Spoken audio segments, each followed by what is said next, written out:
We're good? Okay. Good evening, everyone. I'd like to welcome you to the Wednesday, May 10th, 2023 regular meeting of the Board of Selectmen. Item 1 on the agenda is the first Selectman's remarks, which I will read. Thank you for your patience this past month while I worked to catch up after my mom passed away. Tonight as a group, we'll be able to address some things that were postponed from last month.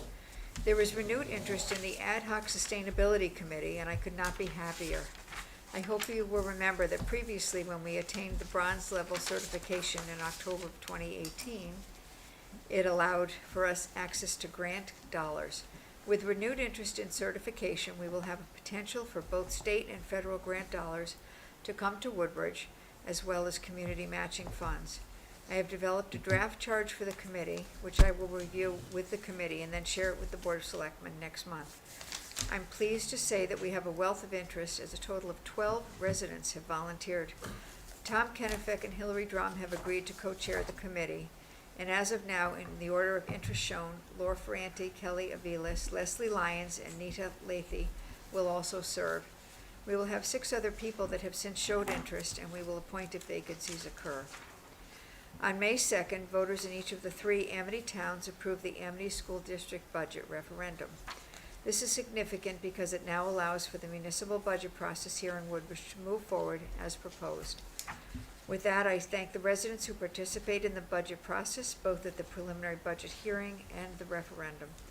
We now look forward to the annual town meeting, which will take place at the Amity High School Auditorium next Monday, May 15th at 7:30 p.m.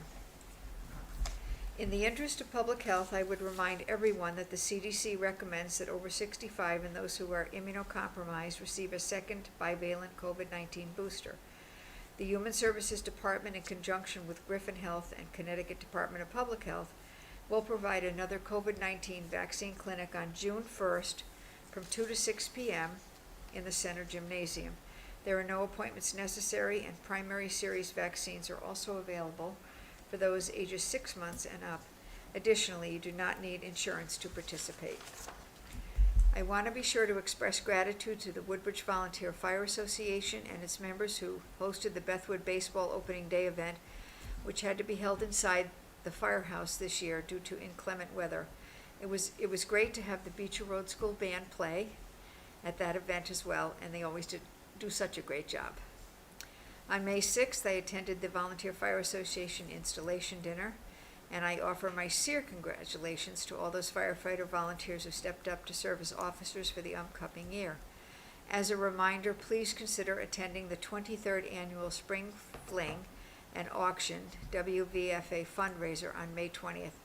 Pre-order tickets are available through May 15th. Thanks to Joe Selectman Crisco for attending the National Day of Prayer and for delivering the Governor's proclamation on my behalf. This annual event was held at Trinity Evangelical Church. The annual Woodbridge Memorial Day ceremony will be held on Monday, May 29th at 11 a.m. at the VFW Monument in front of the Center Building on Meeting House Lane. This tribute to servicemen and women who died in the line of duty is our community's way of saying thank you for their service and their sacrifice. Lastly, May 7th through May 16th is National Teacher Appreciation Week. I take this opportunity to commend and thank the entire staff and teachers at both Beecher Road School and the Amity District who take such good care of all of our many children. They provide our students an enthusiasm for learning and so much love to our precious cargo, as my father used to call them, each and every day. Thank you so much. And with that, it's a good segue into introducing item 2, Woodbridge Board of Education Superintendent Fonda Tenza. Welcome. Thank you. Thank you. Good evening, everybody. Good evening. I too wanted to take a moment to thank the teachers, and I put it at the end, but it's such a natural connection that I would hope that each of you has at some point in your life a teacher that has made some sort of an impact on you in a positive way.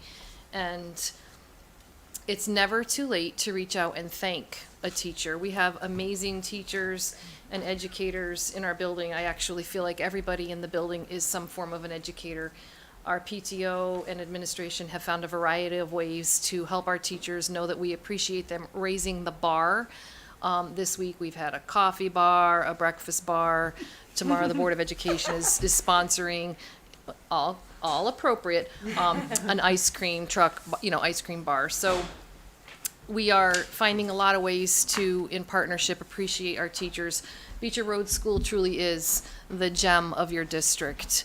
And we are so fortunate to have the teachers that develop the individual relationships with our students and staff, because that is what makes a difference in learning. So we also are very grateful. The enrollment for our month, we are actually down one student for 866. We're down one from last month, and we are still up overall 21 from October 1st, 2022 to now. So it's kind of consistent, but in the spring, we tend to lose or go up one or two. Our Beecher Road School Town / Building Committee is meeting Friday, May 12th at 4 o'clock for a walkthrough for the RFQ. So any interested bidders can come and view the scope of the work, including the roof, the sidewalks, the drainage concerns that are in the RFQ, and they can ask questions. We will not provide any verbal answers in any way to anybody, because we have to make sure that everybody has exactly the same equal information. So, we will be there listening. Anybody is invited, to attend. And I just want to point out, I don't want to be a pessimist, but the building is very large, and this is one portion of the roof. So, although this is a replacement piece, it's just one part of a very large surface area building, and we will most definitely be here again in the future. It's just part of routine maintenance of a very large building. It's not like your home where you might be able to hopefully do it all in one shot. We're not replacing the entire roof of the building. So I'm appreciative that we're doing this work and moving it forward. The town has been very supportive. I just kind of want to let you know, we will be back again at some point, years from now. The Ad Hoc Enrollment Instructional Needs and Planning Committee, we have 2 meetings scheduled in May, and we will continue to examine our current and future needs. We continue to have a variety of individuals speaking with us and sharing their experiences and ideas, so that work is moving forward. And that's what we have. Thank you. Anyone have any questions, comments? Do you have any idea what the number will look like for next year's enrollment? Is there a projection that somebody's done for you? Or? We do have our projections. I don't have it with me. Okay. At this point, we're expecting everybody to return. We do tend to get new students over the summer. This district in particular tends to get anywhere from, 6 to 10, I think was the last I looked at the onset, and it's not even just in the younger grades, it's all grades. Parents tend to make their moves now. Yeah. But we do have an enrollment study that I can certainly make available again. I know we have it somewhere. Anyone else? Thank you so much. Thank you. See you Friday. Item 3 on the agenda is the Massaro Farm update. We have Attorney Alan Kima here, who is president of the Massaro Farm Board regarding our lease extension. The board received a copy of the updated, it's a draft of the updated lease agreement. And Alan, the floor is yours to just go over. Thank you very much. I don't know, Jerry, do you want to say something ahead I of think time? Alan was going to give an update, aren't you, Alan? Yes, so I have, You're doing an update, and then we're going into the lease extension. so Steve and I are Okay. both here. So Steve Oh, okay. Munno, who Okay. is our executive and farm director, will be glad to speak to this. I'm just going to briefly speak. I know most of you. For those I don't know, I'm Al Tima. I've been around these parts for about 30 years. I've served on numerous town boards, had the pleasure of chairing the EMS at one point of time, and we're always involved in volunteer service for some reason or another. So this is about our farm, and I call it our farm because you as the town and us as Massaro Farm, which is a nonprofit entity, but basically services our local community as well as a regional effort.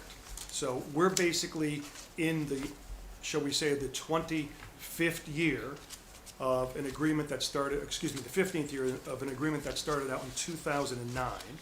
Okay, so there have been a couple of extensions of this lease through into 2029. What we found in terms of our fundraising activities is that some of the outside entities that we would have to deal with would like to have the assurance of a longer relationship, because even though we've been around for these 15 years, they look for 20, 25, 30 years or more. And so we've been back and forth. I think my predecessor as president has been before the Board of Selectmen in the past. And there was an agreement that was previously drafted that's now been updated. So Jerry and I have gone over that in great detail. But what it does is it gives you a formal position on the board with respect to either Selectman Heller or her designee going forward. And as a condition of the lease extension that you have in front of you, you will have an ability to participate not as a voting member, but in a knowledge position. And so we've never really not had an open book, but in any private nonprofit, obviously, you're not opening up everything that you do. But at the same time, you want, especially with meaningful participation and us being a long-term tenant, we want you to feel good about us. So we've just gone through the largest fundraising effort that we've had, if you know Rock to Rock. So this is all about the celebration of Earth Day. And it's done through New Haven and a lot of organizations there. And we raised monies that were in excess of all the monies raised by every other nonprofit institution. So kudos to all of those who donated to Massaro Farm. There were more than 350 donors, which is incredible. So we're not just a local institution. We're sort of a regional center for sustainability going forward. And again, Steve can speak to some of what's going on. He's actually going to be delivering a speech and coordinating it with a farm tour for the Festival of Arts and Ideas that's coming up in New Haven in June. And that's a big deal. Okay, and Steve is also the co-president of NOFA, Connecticut NOFA, which is the Northeast Alliance of Farming Institutions. So he's been very well decorated, shall we say, now and in the past. We've had a recent retirement of our executive director. Steve is now serving in a dual role as both the executive director and the farm director. And we're trying to promote from within. So we're what I would consider to be a healthy institution at this point. We want to maintain that good health. Those of us who know, of you who know us, we give about 10% of our annual yield to all of those entities that may be in need, including here with Woodbridge Health and Human Services, et cetera. So we're involved, but we've also, because my business of the law has involved the valley, we're right across the street from Ansonia, so we've involved a lot of valley entities, and we've sort of increased our exposure to them. But the bottom line is, we're delighted to be here as a farming institution. We want to remain, and we certainly need to have donations because that's how we sustain ourselves. And so our ability to get those donations, especially with meaningful, large potential donors, needs a longer term lease. So what you have in front of you is an ability to extend from 2029 through 2049 through 5-year periods, which would have to be entered, and we would have to give written notice a year to 6 months in advance of the end of each period in order to go and get to the next 5-year period. During that period of time, it'll go to 2049. That will allow us, I think, to really go great guns in terms of what our future is. And if some of you don't know some of the things we do: beekeeping, summer programs, explorers, adult workshops, farm tours, school vacation, open days on the farm after school. We have a lot of programs. The scouts get involved with us. There is a nature trail. There's an ability to walk it. So there's lots and lots of things, but remember, we're an organic institution. We do run a CSA, a community-supported agriculture, and we've had more than 250 members. That's incredible. And if you haven't had a chance, you don't have to sign up for a full share. You could sign up for a half a share. But it allows you to eat some of our locally grown organic produce. So we're very proud of the operation we've had. If you have any questions for Steve or I at this point, please pose them. Before the question, let me just give a little bit more history on what is going on here. And Alan just is correct. We had several discussions over the last couple of weeks about the extension of the lease. The farm came to the town many years ago, 5, 10, maybe even 15 years, and wanted something like a 50-year or 75-year or maybe even a 100-year extension of the lease, a very, very long term. The town at that point thought that was just a little bit too long, and that was tantamount to a sale of the property, which I don't think the town was prepared to do at that point. So we continued to negotiate over a period of time. We didn't hear from the farm for for at least 3 or 4 years about the extension, and it sort of went away. Then Alan got involved, and the farm came to us again and said, those discussions we had, we want to reactivate. We really need this extension because of our donors, of potential donors. And we, of course, want to comply. They're a wonderful institution for the town of Woodbridge. So we agreed a while ago on basically a 20-year extension from 2029 to 2049. Right now, the Massaro has exercised extensions. It's 2 extensions in the original lease. There was one extension that it exercised, and they exercised both extensions in a letter. Actually, it was in 2017, June 8, 2017. Not only did they extend the initial option period of 5 years, but they extended in this letter the second extension option year for an additional 5 years. Now, that second extension was probably not exactly in accordance with the exact meaning of the lease, but the town accepted this as if they did extend the lease they validly extended the lease up until 2029. And as a matter of fact, there's a clause in the new amended lease which says that the farm has extended the lease up until 2029. So right now they're there until 2029.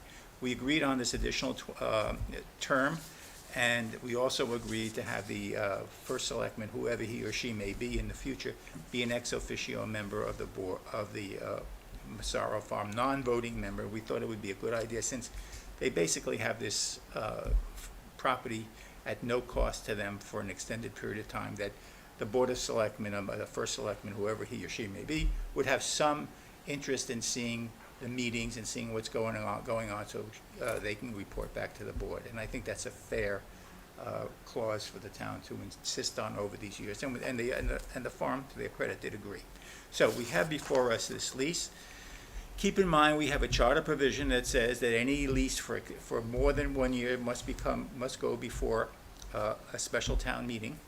This is not a sale, this is a lease, but the charter also says that a lease shall be considered to be a sale as if it is a sale, and a sale requires a special town meeting if the consideration is over $50,000 or 0.15% of the total town budget, which this is not. This is for no consideration. The town has given this property to Massaro Farm for nothing, so we believe that it is unnecessary to go to a special town meeting to approve this. I do not believe that we went to a special town meeting when the original lease was written, or I know we didn't go to a special town meeting when the 2 extensions were agreed to, were exercised.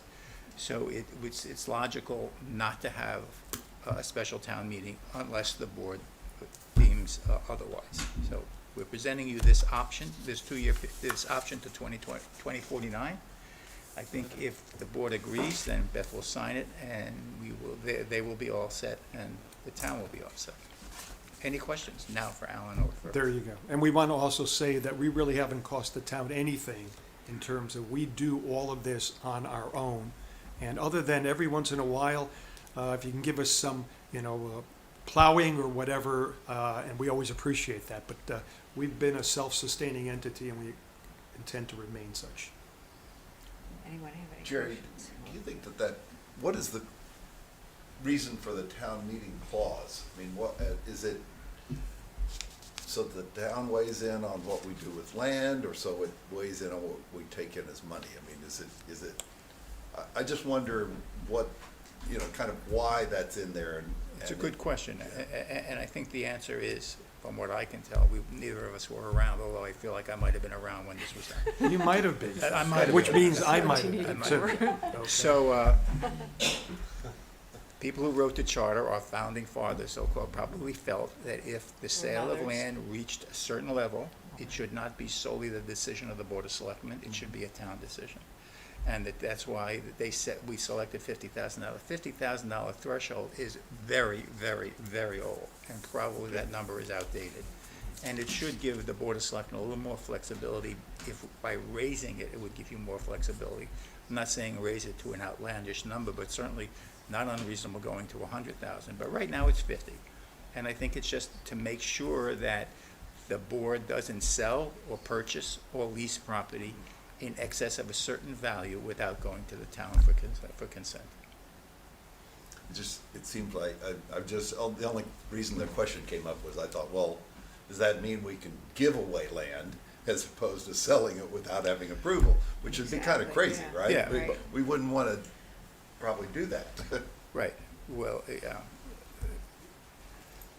according to the charter, you can. The Board of Selectmen has that authority to give away land, to accept land. Right now, we're accepting a parcel of land at the Country Club, that's Yeah. that little sliver, and, you know, it's for no consideration, and we're taking it without a town meeting. I don't recall any situation where we've given land away or we actually sold land in many, many, many years. If ever, there must have been some time we did that, but I can't recall that. Wasn't related to Massaro. I was Right. just thinking, you know, as your comments went, that why do we have that intent? And obviously, we're responsible for how we handle town property, so. Right. Most towns do not have that provision. They allow the Board of Selectmen to do the sales and the purchases. Right. That's true. I used to represent Derby and Right. Shelton, so I can tell you it's very different than it is in this town. Right. Well, the town meeting concept is kind of outmoded anyway. It doesn't really work very well. I had a quick question, so I just want to make sure I understand. So that this lease would bind the 57.85 acres, the entire parcel. Yes. If the town wanted to, at some point in the future, subdivide it and take a piece of it, it's locked up until 2049, according to this lease. Cannot Correct. do anything like that. No subdivision, no other use, unless it's agreed And to. I'm sure we're Right. open to conversation if in fact it would be for the betterment of the community. Again, Right. the farm doesn't occupy all those 57 acres, Yep. but Steve will tell you that between the nature trails and some of the things we're doing, you know, we do use a good portion of it. And I Right. should parenthetically tell you, May 20th is our annual meeting, and it's also Celebrate Spring, which is one of our annual events. So we're going to invite all of you, if you have an opportunity to come by. And our annual meeting's going to be at noon, I believe, and thereafter. But we also have dinner on the farm, and many of you have attended in the past, and it's a wonderful It's like dinner in celebration. Tuscany. Isn't it really? It's so wonderful. When we had it, I guess it was last year, or was the year before, the moon was rising Yep. in the east, It's so and it was beautiful. spectacular, because we are out on the farm. So Sheila, the answer to your question is, yes, we do not get any of this property for the town's use unless there's an agreement, and we're giving it on a And regular so lease. by 2049, if you're interested in using the rest of that property, that would all be contained in this lease. It would be by the description of the lease, they have use of all 57.85. Correct. Right? They would probably come to us to talk about different uses, perhaps? I imagine they will. I'm not sure that any of us will. Whoever it Although it is would in be nice. 2049. I'll be 99 years old. Yeah, there you go. Yeah. Well, we did that, if If I you remember, make it. going back with Oak Lane, which I was president of many Yeah, years I ago, and we remember. ended up, at a point where they were going to exercise an option, and Yeah. all kinds of things went on before it became privately owned. Just to be clear, I might have misspoke, this amendment has 4 5-year options Yes. for a total of 20 years. So the farm would have to come to the town, would have to exercise that option every every period of time, which Every would be 4.5 4 years. You'd years. have to, and yet they have to tell us no later than 12 months, no earlier than 12 months before the lease, no later than 6 months before the expiration of the Right, initial between term. 4 and 4.5 years, again, after we're into the lease. Yeah. Pretty Okay. straightforward. And then we could mutually decide to terminate the lease at any point. Oh, in sure. time. Yeah, okay, Yeah, I hope that doesn't happen. thank you, yeah. Okay, Don't want to bind the future Board of Selectmen to Right. things here. we understand. Anyone have anything else? Before we Anything else go that we to can help Steve, you or with, or we'll, any questions for Steve? You want to take a motion on this yeah, now I to think I get should, a- I'll yeah, entertain a right. motion to approve the lease amendment as presented and discussed. Thank you, Joe. Is there a second? I'll second. Okay, any other comments or questions on it? Hearing none, I'll call the question, all in favor? Aye. It's unanimous. Thank you. Thank you very much for Thank you. unanimity. We like to live with that. That makes everybody happy. Yep. And however you want to go. Me and sign too. it, I'm around. Well, best sign it, maybe Yeah. that'd be tonight. great. Okay, thank you. Thank you. Hi, Farmer Steve. Hello, nice to How see are you all. you? Thank you. Welcome. You're here to talk to us about, quote, Grow Out On-Farm Youth Education Program, Grow R, okay? Yes. Thank you, sorry.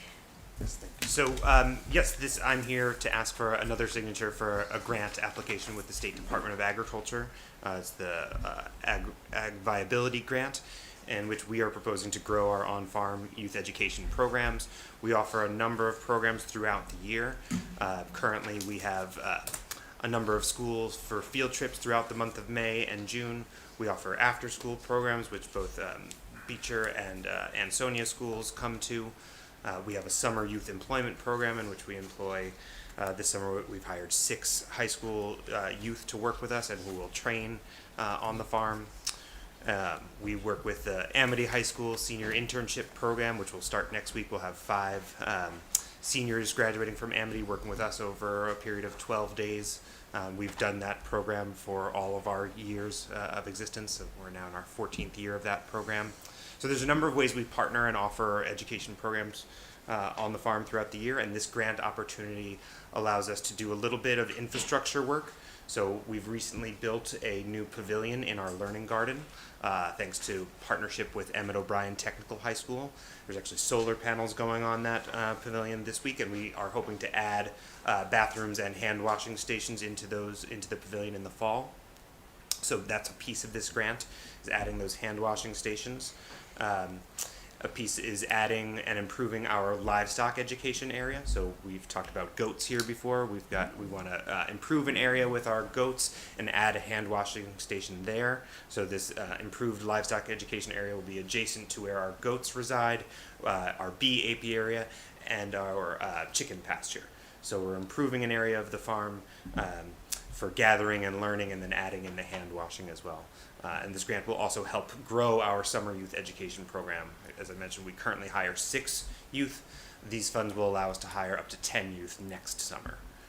So as always, when we have a grant application, we need to ask for landowner approval. And in this case, we're doing some land improvements to the pavilion, which we've already done permitting for, but also for the improvement of our livestock education area. So separately, we will follow up with the permits, but in the case of our application, we need to show that we have approval of the landowner, which is the town. So I have a letter in the packet from you. Yes. Which I need authority from the Board of Selectmen to sign.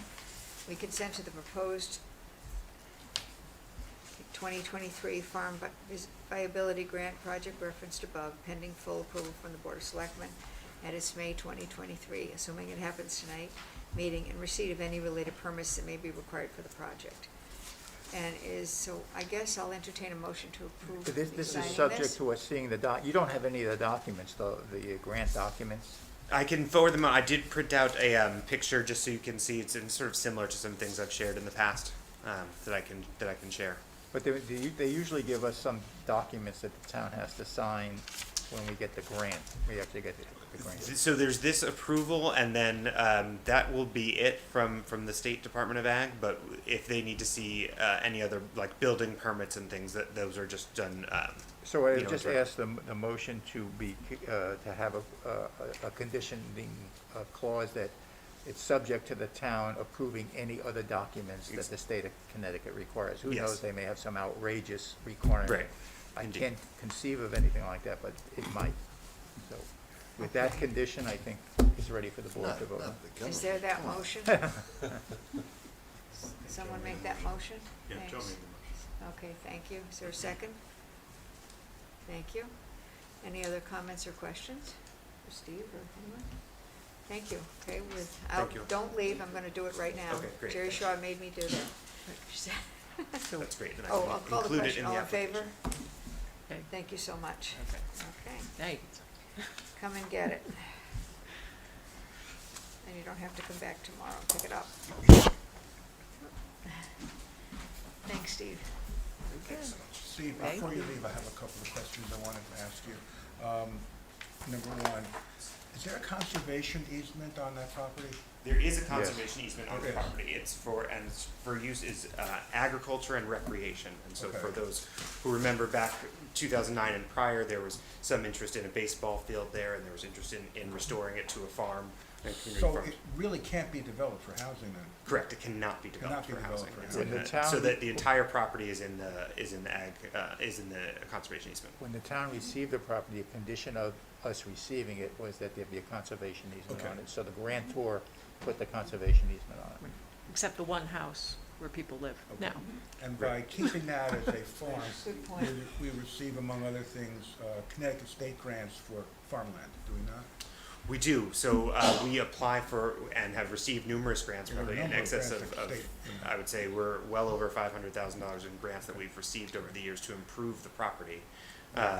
So, and that's, Massaro Community Farm, the entity, we apply for that, and then as needed, we ask for approval. So if we're doing any building or any, additions to the land in any way, improvements, so we've put in swales and grassed waterways, we've needed to have approval from the town to do those kind of And improvements. the last question I have is a goat question. Yes. No, it's a serious question. How many goats do you have now? And Currently, we have none. Now we've None, had as okay. many, so we're going to have them seasonally on the farm. So Okay. we purchased goats a few years ago. They birthed new goats. We kept goats for a few years year round, and we found that winter was a time we didn't necessarily need to have them on the farm. So last fall, we sold off the goats that we had, and we'll be bringing in new goats for the summer as of the end of May, and we'll keep them through the growing season, and then so we're essentially going to be seasonally leasing goats. The reason I asked that question is because goats are notoriously good at cleaning out brush, invasive species, poison ivy, of Yes. which, that's like the national flower of Woodbridge. And I know California uses goats extensively to clear their highway abutments. I was wondering if it would be possible to establish a program using your goats, and I don't know if this is possible, to clear some of the brush that we have growing along, say, the Country Club property, and clean it up Fitzgerald? and make it, look better, and get rid of some of those invasive plants that we have that's growing all along the roadways in Yeah. Woodbridge. So I would say it's absolutely possible to bring in goats to do that work, whether or not they're goats from Massaro or elsewhere.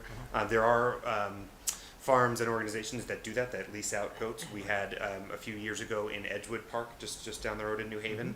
They hired goats from Green Goats Rhinebeck in Rhinebeck, New York, and they brought in a number of goats. They set up the fencing and made sure they had water and things that they would need, and the goats cleared out invasive species, and so they're very good at doing that.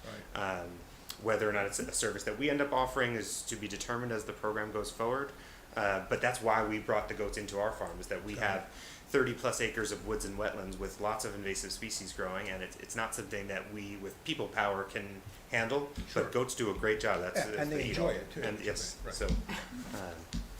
All right. So yes, that has been the purpose for us, but it's been educational, and we've had the community involved with the goats as well in their management. So we want to continue to do that going forward.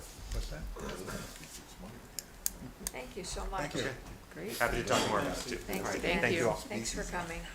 If you need anything. Item 5 on the agenda, we have our Conservation Chairman, Tim Austin, here to go over the Greenway plan that the Conservation Commission adopted, I believe. And we've had it in a Good packet for a evening. while, and it's now for us to review, I guess.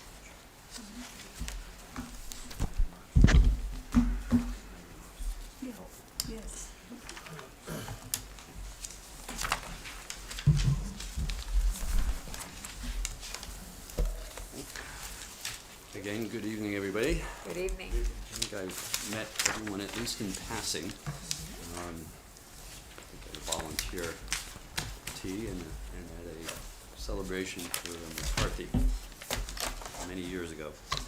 But for the record, my name is Tim Austin. I'm the current chair of the Conservation Commission in town. And I'm pleased to be here tonight representing the Conservation Commission and being given this opportunity to discuss the town's greenway plan. Thank you for inviting me. I'd also like to thank the members of the Conservation Commission whose dedication and hard work make efforts like our greenway plan possible. And I'm not going to direct your attention to this during the rest of my remarks, but if you take a break tonight, perhaps if you get curious later on, you can look, and this is a map of the greenway. It's currently undergoing some revision, updating, I should say, not revision. And we'll hope to have a new version that we can bring to the town. The specific purpose of my visit today is to address the questions that were raised at the January Selectmen's meeting regarding the Conservation Commission's recently adopted Greenway Plan. The broadest of the questions raised at that meeting, and perhaps not with these exact words, were what were they thinking? Why did they do this? So I prepared some remarks that I hope will give you a sense of what we were thinking. The remarks also address some of the specific questions that were raised at that meeting. And afterwards, I'd be glad to answer additional questions, of course. As it has been some time since the Conservation Commission has come before the Board of Selectmen, and some of the newer selectmen may not be completely familiar with the Commission's responsibilities, I'll weave in a few facts about the Commission's authority and responsibilities along the way. And since we will be talking about the Greenway, I think the best way to start is by stating what the Commission's view is of a Greenway. And simply stated, a Greenway provides a connected corridors of open space lands in such a way as to allow the movement of both earthbound and airborne wildlife as a means to provide ecological and social benefits. Importantly, greenways can also link townspeople with their open space lands through waterways and pathways. Woodbridge has a good deal of open space land scattered throughout town. It is a defining character of our town. A greenway is one way the residents of our town can enjoy the benefits of this open space. Linking open space land parcels together is the key to a successful greenway. At the January Board of Selectmen meeting, Selectman McCrevin noted that the Conservation Commission invested significant time in the just published Greenway Plan document. We appreciate her recognition of that fact. As a commission, we judged that it was a worthwhile investment of the commission's time and that it would be a service to the community to plan an expansion of the greenway. A well-connected greenway enhances the quality of life of our residents. In the January Board of Selectmen meeting, Selectman Lober stated his understanding that the greenway plan developed by the Conservation Commission was meant to be a blueprint. That is, that it was not going to be accomplished overnight, that it was a goal. He was correct on all counts. The Conservation Commission recognizes that there are many obstacles to full realization of the vision laid out in the document, and that implementation will take place over many years. Additionally, we understand that the precise location of all the linkages of the greenway are not knowable in advance. But the plan sets in place a worthwhile goal, one we trust that those who succeed us on the Conservation Commission will also aspire to. My word of choice to describe the plan in this regard is aspirational. The Woodbridge Conservation Commission has a decades-long history of defining Woodbridge's greenway and pathways therein. The 1974 Yale School of Forestry review, the 1974 Yale School of Forestry review of the Woodbridge Plan of Development prepared for the Conservation Commission at that time recommends that Woodbridge develop a trail system through our open space lands. The 1998 Woodbridge Open Space Plan describes the Woodbridge Greenway. If we were to ask Mrs. Shaw to further research town archives, we would probably find the exact year the Greenway came into existence, and it's probably documented in one of our open space plans. What we do know is that the Greenway was officially recognized by the state of Connecticut in the year 2002. Another comment made during the January meeting of the Board of Selectmen was that the new Greenway plan is a significant departure from the previous plan. I believe this overstates the case. The revised version of the Greenway plan purposely keeps intact the Greenway as it existed in 2002. The second half of the document, the plan part, if you will, largely envisions an expansion of the Greenway by establishing additional connections between parcels that are part of the original Greenway and by adding additional connections to previously unconnected open space land parcels that are in the town. And Mr. Shaw told me again that you've received a fresh copy of the Greenway plan with your packet tonight. And this you will see within the packet. You know, I would say that what is a significant departure is the format of that document, which has changed to identify the constituent properties comprising the Greenway, the ownership of each property, and most importantly, the level of protection of each property. Important information needed to safeguard the long-term integrity of the Greenway. As we have seen with the parcel at 124 Seymour Road, which was brought before you last year when the Greenway, that parcel we brought to you last year as it was up for a foreclosure sale.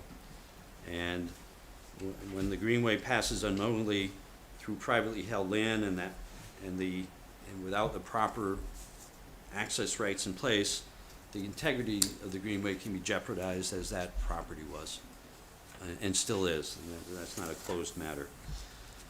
One of the other questions raised at the January meeting as to whether the Greenway plan is within the province of the Conservation Commission. As Attorney Weiner rightly noted in response to this question, Conservation Commissions are authorized to develop Greenway plans by Connecticut statute. That statute being 131A. And while the Woodbridge Greenway Plan is the province of the Woodbridge Conservation Commission, we do seek and welcome comment on it, and we would welcome all of your comments. Noteworthy in regards to the enabling statute is the fact that the acceptance of the plan by the town's governing body is not prescribed, and that was a question that came up last time.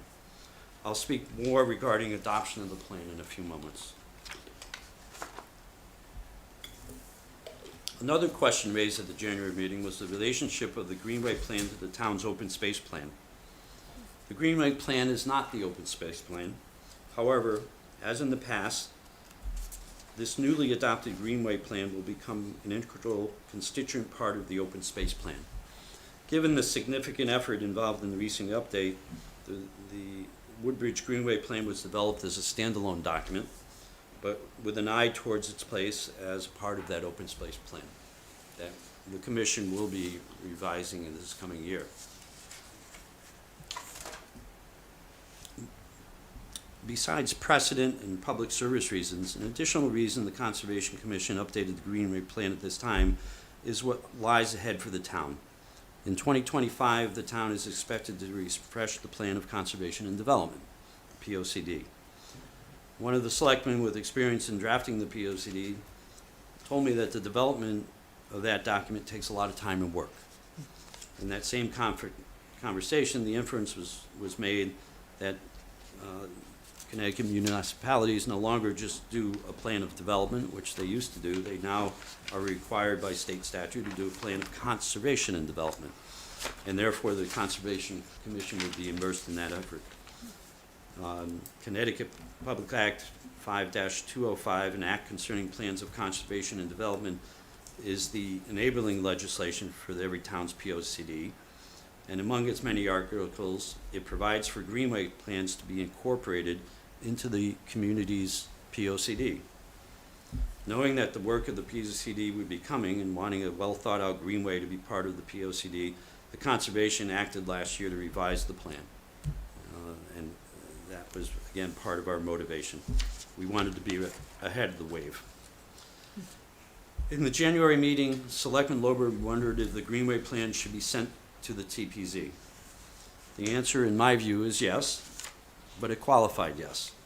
It should be sent to the TPZ only after they have established a working group for the 2025 POCD.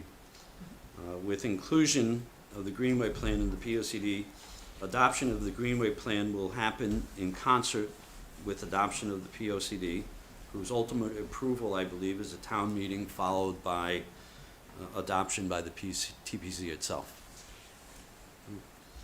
In answer to another question raised at the January meeting, the Commission's next step regarding the Greenway Plan is to prioritize the implementation of the proposed expansion segments and then appropriately pursue property rights that may be needed to connect the constituent properties and pathways, excuse me.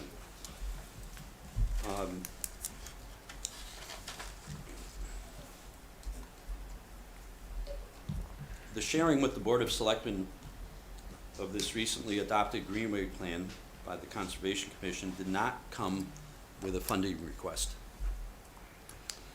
The Commission is not requesting any money at this time. Will we ask the town to consider a funding request in the future to help fulfill the vision of the Greenway and acquire a piece of property? The answer is certainly yes, probably multiple times. But those requests will come over time on a property-by-property basis and after due consideration and exploration of alternative methods of property preservation and access rights. Be assured that when it'll be very clear we're coming with a request for money. Currently, we have no plans to do so. And while there is no immediate money asked, perhaps the underlying question behind that discussion at the January meeting had to do with a future amount of money such a plan may put the town on the path of spending. Since there were a lot of parcels listed as part of the plan. One part of that answer was what Attorney Weiner pointed out at the meeting, that this aspirational plan itself does not commit the town to any money. So even though the plan exists, the plan itself is aspirational and there's no commitment of monies for it, in our view. A close examination of the expansion plan will reveal that the plan itself does not contain a lengthy list of property or rights-of-way that need to be required. In fact, of the 40 distinct properties which comprise the future expanded Greenway, only 9 of them are in private hands and in need of some type of acquisition or usage rights. The rest being town, state, land trust, or utility owned. You do have to get permission from the utilities to put a trail through, but it's somewhat pro forma. And I was actually out with Eversource today at one of our properties, on one of their properties. So not all 9 properties will need to be purchased. Property rights can be acquired in multiple ways. As an example, I am very happy to report that through the town's subdivision regulation requirements of the set aside of 10% of a subdivided property for open space, open space land that is part of one of the 9 properties that was in private hands has now been identified to be donated to the Woodbridge Land Trust. And that will happen when the deed is signed, and we'll be down to 8 properties that we need to find solutions for, without having any out-of-pocket costs for the town. There was a lot of wisdom involved when the subdivision regulation was implemented, and that regulation continues to remain important to the work of the Conservation Commission. In another type of example, Attorney Weiner is currently reviewing a land use agreement with a Park Lane parcel owner that will allow us the connectivity and pathways that we need in the land surrounding their solar farm. And we are hoping that his discussions will be concluded in time for the town's volunteer trails group to restore during this work season the disrupted trail connections on that property when we found out it was private land and it was sold to build a solar farm, and we lost a number of the Greenway trail connections. If that happens, we'd be down to 7 properties that we need to find solutions for. So there are other ways to acquire acquisition rather than outright spending of the town monies. While I would not like to believe that all the Greenway parcels and rights could be obtained in one of these non-cash ways, the chances are slim. Funding will at some point be necessary. But I think I would be remiss not to mention to you tonight the process challenge that this typically presents, in the somewhat regressive way that we fund the acquisition of valued open space land. When a parcel becomes available, the typical approach seems to be to scramble to find one or more grants to fund most of the purchase and then try to cobble together the rest of the money.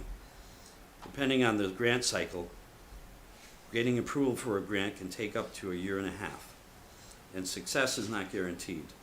These long wait times may work when a seller is a willing partner, such as the Regional Water Authority. Years ago, the Regional Water Authority was being encouraged by the state to dispose of excess land, and the disposition process took place over multiple years. Those days are gone, and now the open space land worthy of preservation is most likely to be a smaller parcel owned by an individual or family whose life circumstances have changed and who would be willing to sell to the town, but usually with a short timeline. They are unlikely to want to wait the 1.5 years to find out if the town can get a grant to buy their land. We need to find another way, a way to be nimble when purchase opportunities present themselves. Perhaps a revolving open space contingency fund of sorts, whose balance would be available with proper Board of Selectmen, Board of Finance approvals for timely land acquisition of key parcels. Grant money could then refresh the fund when it is awarded 1 year or so later.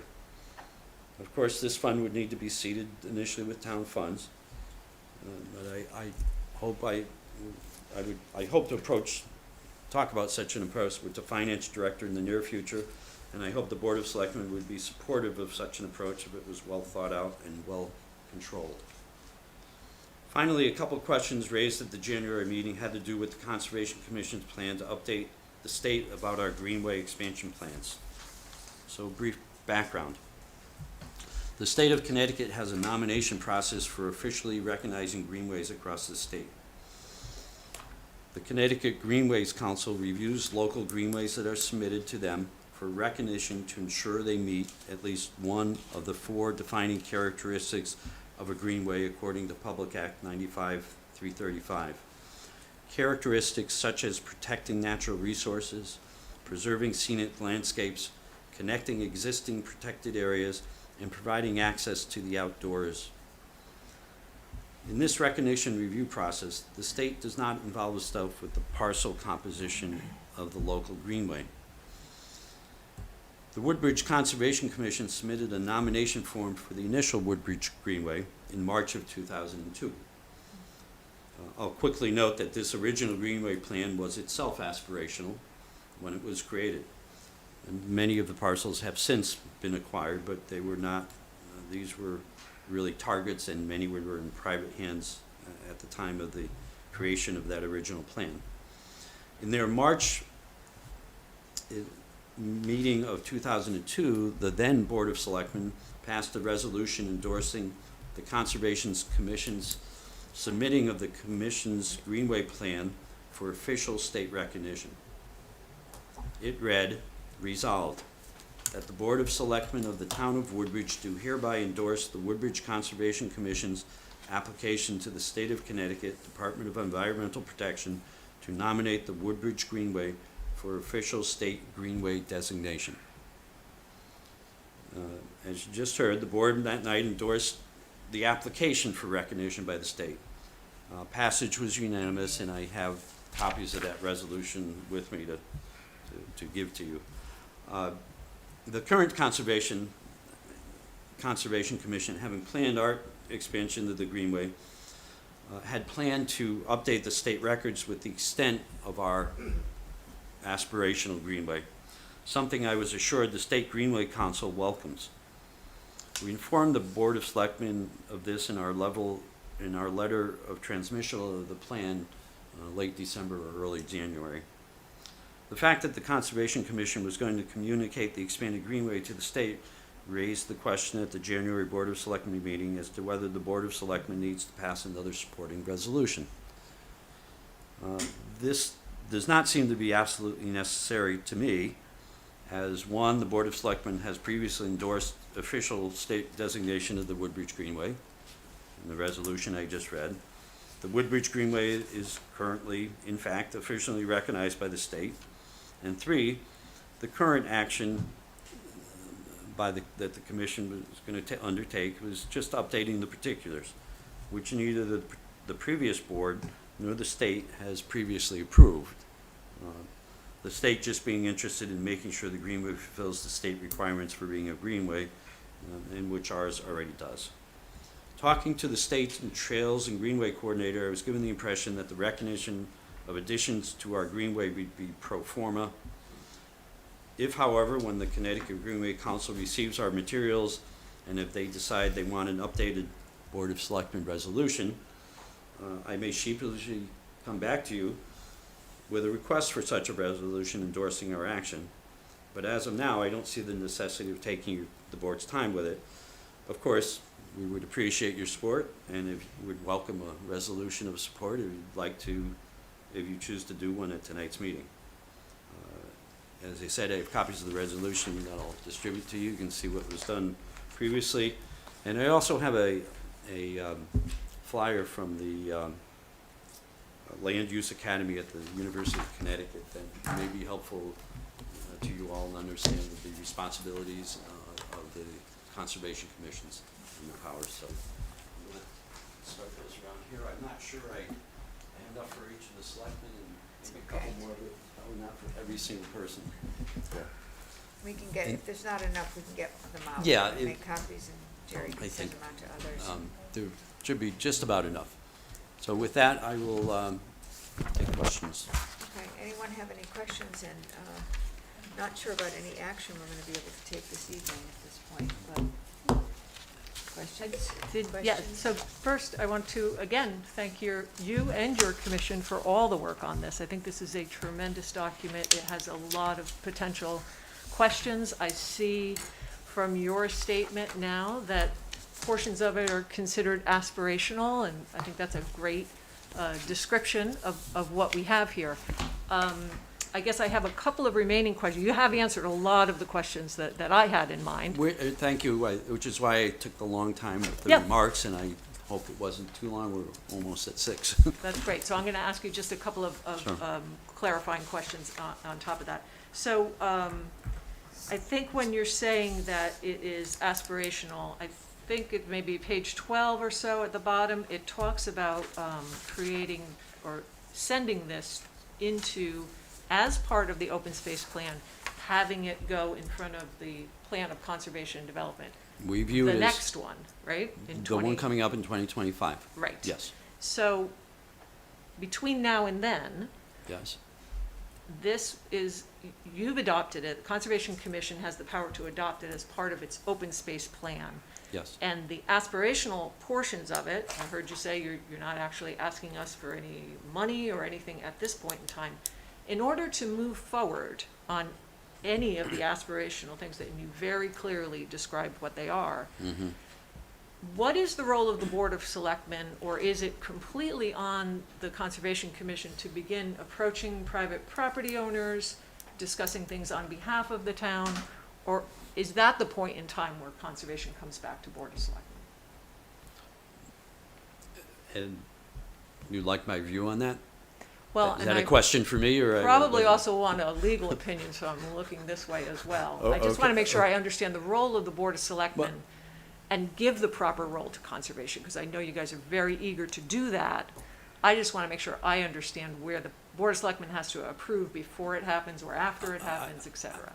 You know, I think opportunities present themselves. Mhm.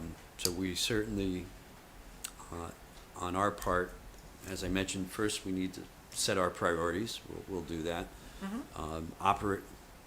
Opportunities present themselves. We want to be able to take advantage of the opportunities. as we have with the, for instance, the property on Seymour Road. We've come to the Board of Selectmen and said, hey, we want your support to try to get funding to acquire a property. So we understand that we will, if opportunities present themselves, we will be coming to the Board of Selectmen, and, or at least to the first selectman beforehand, before we go forward with any of those opportunities. Mhm. If we were to take proactive an action, we would certainly like the freedom to, with concurrence, to go and talk to a property owner and understand their position. That, I think, would also, as I think about it, and I hadn't really thought about it before, it's something we would talk to the town about. I'll give you a real, for instance, one that will take place, where it hasn't come to the Board of Selectmen, but it did come, knowledge of it and direction came out of Town Hall. One of the important parcels to pass through and get rights of passage is through the JCC property. And prior to when she left, Betsy Yagla and I had talked about that. Betsy had already made a contact with the person, and she put me in touch with the person by email, and I am due to go speak with the person. And we said we would do a follow-up. I'm actually waiting for the revision of this map to have that conversation, because I think it will be very helpful for the conversation. So that's one that, you know, I felt that we were given a go-ahead to do. I mean, the JCC is not it's not a for-sale piece of land, it's more of a property right. So that, I would feel that we could still pursue. If it was approaching somebody entirely new, probably would come and ask and discuss that with informed first selectman on that first. Right.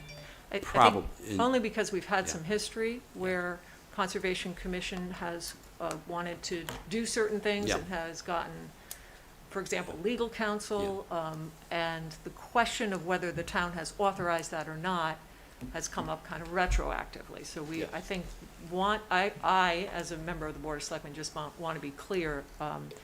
I think that most of what is in this document is a terrific idea. Yeah. Some of the particulars, I know you've got something about like going through the JCC property and then through the East Side Cemetery. Mhm. East Side Cemetery is not actually able to accommodate that. It's something that would have to be discussed with the Board of Directors, obviously. Oh, but certainly. And the idea of we realize that. parking is always very sensitive. We've heard from constituents about, you know, we don't want extra parking at the end of our dead end to access a trail, et cetera. So there are things that would come back to the Board of Selectmen, and people might rightly say, did the Board of Yeah. Selectmen authorize Yeah. this? So simply by looking at your document, you're not asking us to have a vote of approval tonight. This is aspirational. You will be checking back in with us as you proceed? Yeah, I mean, I would like to hear, I mean, if there's guidance that can be framed, Sure. so that, you know, please come back and check with us as a whole if you're gonna do these types of things.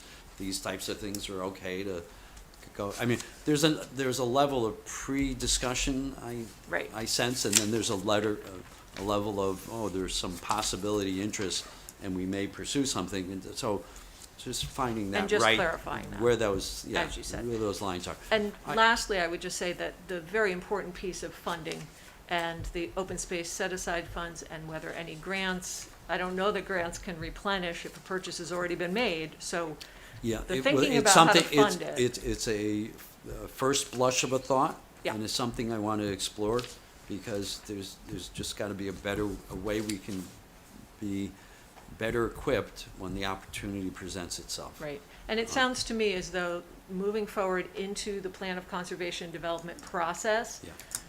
that sounds like a great idea. This document can get into that process, and then the townspeople will really get a chance to Yeah. weigh in on it. Board of Right. Selectmen obviously would hear from Right. people as well. Right. Well, I Again, thank you thank very you. much. We have a huge agenda. If any board members, we can continue to talk about this as time goes on, and we'll talk to each other. at this point, but I think we're not going to take an action this evening, so I thank you for your presentation and Yes. very informative, and I like the fact that it's an Aspirational. aspirational document. That's- As Sheila said, there's some things to, so if anyone else has any other questions for Tim? Hearing none, okay, we'll move on, because it's our public comment time. Thank you all very much. Thank you very much. Thank you, this is very helpful. Very informative. Thank you. You're gonna leave that map for a little bit? I will leave the map. Okay, Terrific. come and get it Make sure it tomorrow. gets stuck away someplace. Absolutely. Thank you so much. And it's now 6 o'clock, well, actually 6:07 for our public comment. Is anyone here to make public comment this evening? Okay, moving on. Number 7 is receive Neighborhood Assistance Act application, and we have to schedule a public hearing. I will read, I gotta get to it, sorry. We have 3 properties this evening instead of 2. Normally we have 2. I'm kind of excited about the Cure Rare Disease Group also asking for some money. So I will entertain a motion to receive the following applications for the 2023 Neighborhood Assistance Act, which are in your packet, and schedule a public hearing for 6:30 p.m. Our next Board of Selectmen meeting, Wednesday, June 14th, 2023, to receive comments on $24,980 request from the Amity Teen Center doing business as 10 Selden. It's an energy efficiency project. $150,000 for the Cure Rare Disease Incorporated, advancing treatments for rare diseases. And lastly, $150,000 request from the Jewish Community Center of Greater New Haven for energy equipment restoration. I'll make that motion. Is there a second? Second. Thank you. Any comments or questions on this? Can I just ask about the time? We have 6:30 here. I think the last time we did something like this, we ended up waiting for 6:30 to come. Should we move it any higher in the agenda to maybe 6? No, I don't think you need to. Oh, Do you remember? there's a public Yeah, public hearing we should move up. move it to 6 o'clock, so I'll make a friendly amendment to your Before motion. before the public comments, which will kind of combo there. Yeah, why not? Ladder, okay. All right, so we'll amend the motion to 6 PM on that on June 14th. So with that, did we get a second yet? Yes. Okay, thank you. Any comments or questions? All in favor? Aye. Thank you so much. Okay, we're up 8 is 824 referral to TP&Z for the old firehouse / community and cultural center. It's my understanding that we are going to refer only in your map item, the parcel I designated as item 1. So I need a motion to refer in 824 to TP&Z for the item, this parcel. So moved. Thank you. Is there a second? Second. Thank you. Any comments on this? All in favor? Thank you. I'm sorry, Sheila motioned and David Lober, I think, right? Thank you. Seconded, yep, thank Seconded. you. And it was unanimous, Jerry. Item 8 on the agenda is a discussion regarding the elderly tax program. On March 29th, I received an email from David, because we had heard from a constituent who's concerned about taxes, and I forwarded it to the board, and David, you wrote back to the whole board. So I thought rather than having an email discussion, which might constitute an issue, Sure. let's Yep. talk about it tonight. Okay. And I will say what you said, I think it's time to stabilize taxes for seniors regardless of income. They have very little drain on town services and support the major expenses of schools. Keeping seniors in their homes longer will reduce the incoming school population. So right now, maybe I'll ask Tony to go over a little bit of the data. And I asked him to look into this a little bit to see what it might cost us to do this kind of thing, because it isn't. There's always a If cost. it works out right, it won't cost you anything, you'll make money on it, that's the whole Okay, concept. I'm not so sure about that, but Okay, well, I'll turn it over to Tony, who knows the dollars and cents. And right now, I think we cost the town about $150,000 for this program. Is that correct? So that's our current program. Right. It's an income-based program. And so you have to qualify through an application process. There are 2 tiers in our existing program. First is Group 1, which is the $1,400 tax credit. Second is Group 2, which is a $1,120 tax credit. And so, and those income levels are sort of tied to the state program, so we don't have to keep revising our income levels every time. Mhm. It's sort of a percent of the state program. So that's about $150,000. So we tried to guesstimate by using, some of our staff tried to guesstimate by using our census and some of the other data that we have, and the figure that was, it's not exact science, mind you. It would be, you know, to figure how many households have a resident that's would qualify for our existing program. It's about 1,600 households, roughly. 1,600? Yeah, that's it. So at 1,000 is $1.6 million if you. Well, no, but see, that wasn't my proposal, Oh, okay. giving a rebate, Oh, okay. you know, or an abatement to people over 65. My proposal was different. My proposal was to stabilize taxes for people who reach 65. The purpose of this, I mean, intellectually, if I knew that when I reached 65, my taxes in Woodbridge would be stabilized at that point, it might be more of an incentive for me to stay in Woodbridge as opposed to selling my house and leaving. We have about 22% of the population is over 65. It's actually more than that. 21.5 is the number that I pulled up from the, Well, I asked, where did we get that? I I said think I got it from the 49%. census. I asked the census who looked at this. Okay. We use the average number of households that we, in the newsletter each month, 3,400, and the percentage of households which, with at least one qualifying senior would be approximately 49%.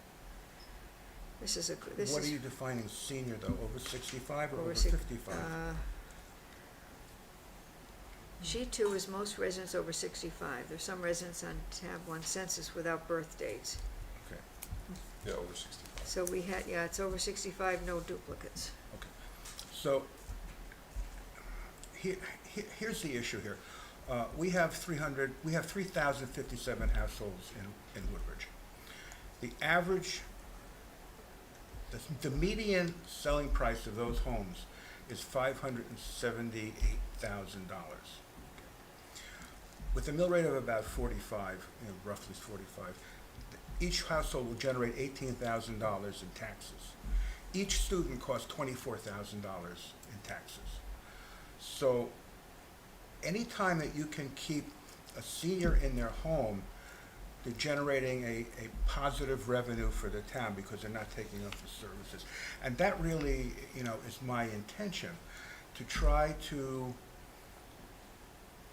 influence people to think about staying in Woodbridge. Because when I talk to folks, they say, you know, taxes going up, I don't know how long I'm going to be staying here.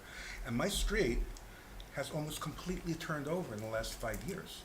And every house has 1 or 2 or 3 school-age children. And the ones that didn't had children very quickly after they arrived here. So from an economic point of view, I think it would make sense. The other abatement that we have is more of a humanitarian kind of abatement because these are people who really need it. Right. But I think this would benefit the town because it would kind of stabilize the population and maybe stabilize the school population. So that was my thinking behind it. And it would, I don't think, you know, it's not that like we're giving people an abatement, so you don't have to figure out how much it's gonna cost us. It would just stabilize the taxes. So that's my thought. Pardon? Doesn't that cost money if you stabilize? Well, if You're you losing, you're losing the appreciation of the just- extra taxes. For clarification, you mean, when you say stabilize, you mean Freeze it. Freeze, right. So you So- reach 65, your taxes are $15,000. So you- That's what you're gonna pay going So what would happen is it would cause all the other residents to Make that cover difference. the difference for the ones that are Right, frozen. right.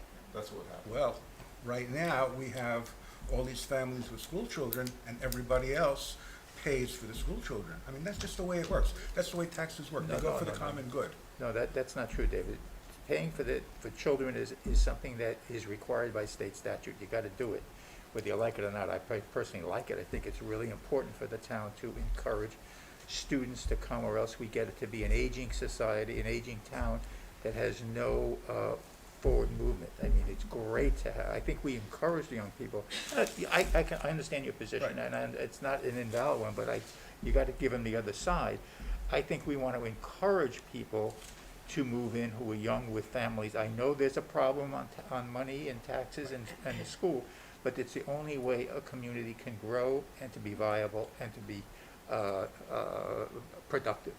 You can't have 80-year-olds, 65-year-olds, anyway, in the town, 80% of which it owns houses. That's not right. And I do not believe we're allowed to do what you say we could do, because I think you need the state statute which sets up this program, this tax abatement Right. for certain people who qualify income. There's a state statute that allows the town to give some concessions for economic development for business moving in. I do not believe the town, now, I could be wrong, but I do not believe, and it makes sense that the state would not give the towns the ability to increase taxes on one portion of the population and decrease it on another without some rational basis other than age. I think economics is a rational basis, and that's understandable. Business incentives is a rational basis, and that's understandable. My own opinion, and I know you disagree, and it's fine, is to keep people, elderly people in the house in Woodbridge and discourage young people from moving in. I don't think is something that the state would contemplate or approve, and I don't think it's allowed. Again, I could be wrong. Well, we have a Human Services Commission who does just that. They try to keep people in their homes in Woodbridge. No, if they have no place else to go and they're infirm and they need help, yes, you don't wanna be cruel. You wanna assist elderly people as much as you can. But setting up an arbitrary system that every single person over 65 gets a frozen tax rate, I don't think is allowed by state statute, and I also think other people, other communities in the town have to pay for it. We have to make up for it one way or another.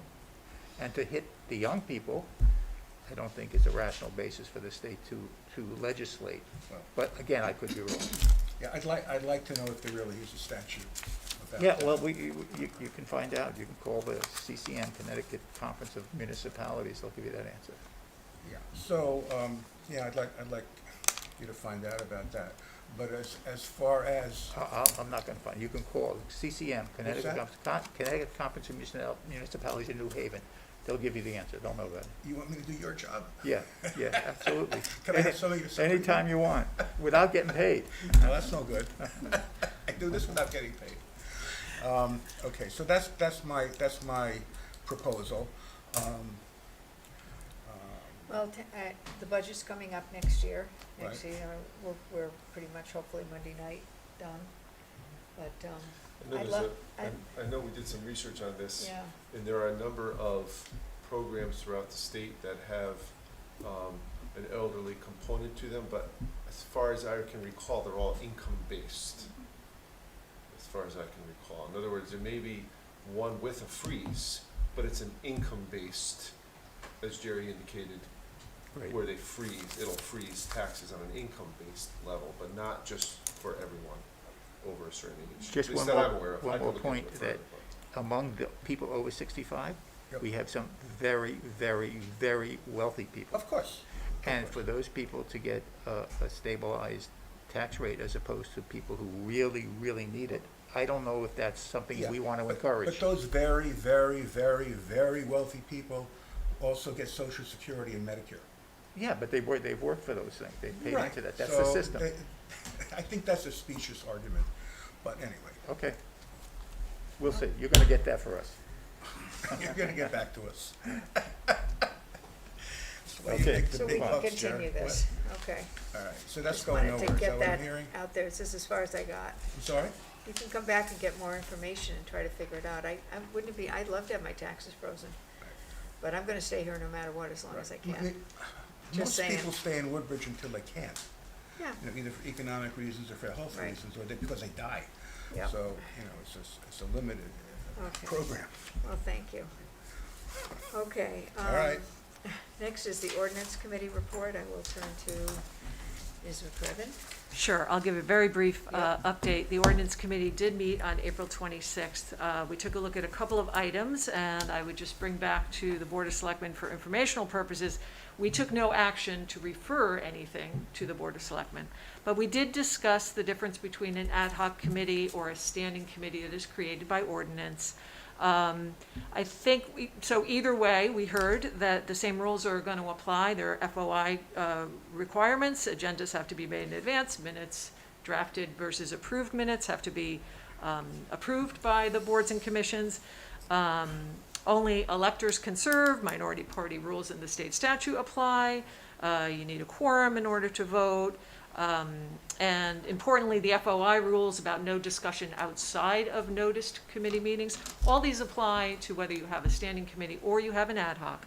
So I think after discussion by our group, the one thing we did come back with is it could maybe be more clear on the town website if ad hocs are labeled with the word ad hoc so that everyone is aware that that is for the purpose of the committee.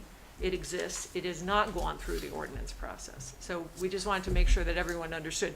If it hasn't gone through ordinance to be established as a standing committee, it is not a standing committee. It's an ad hoc.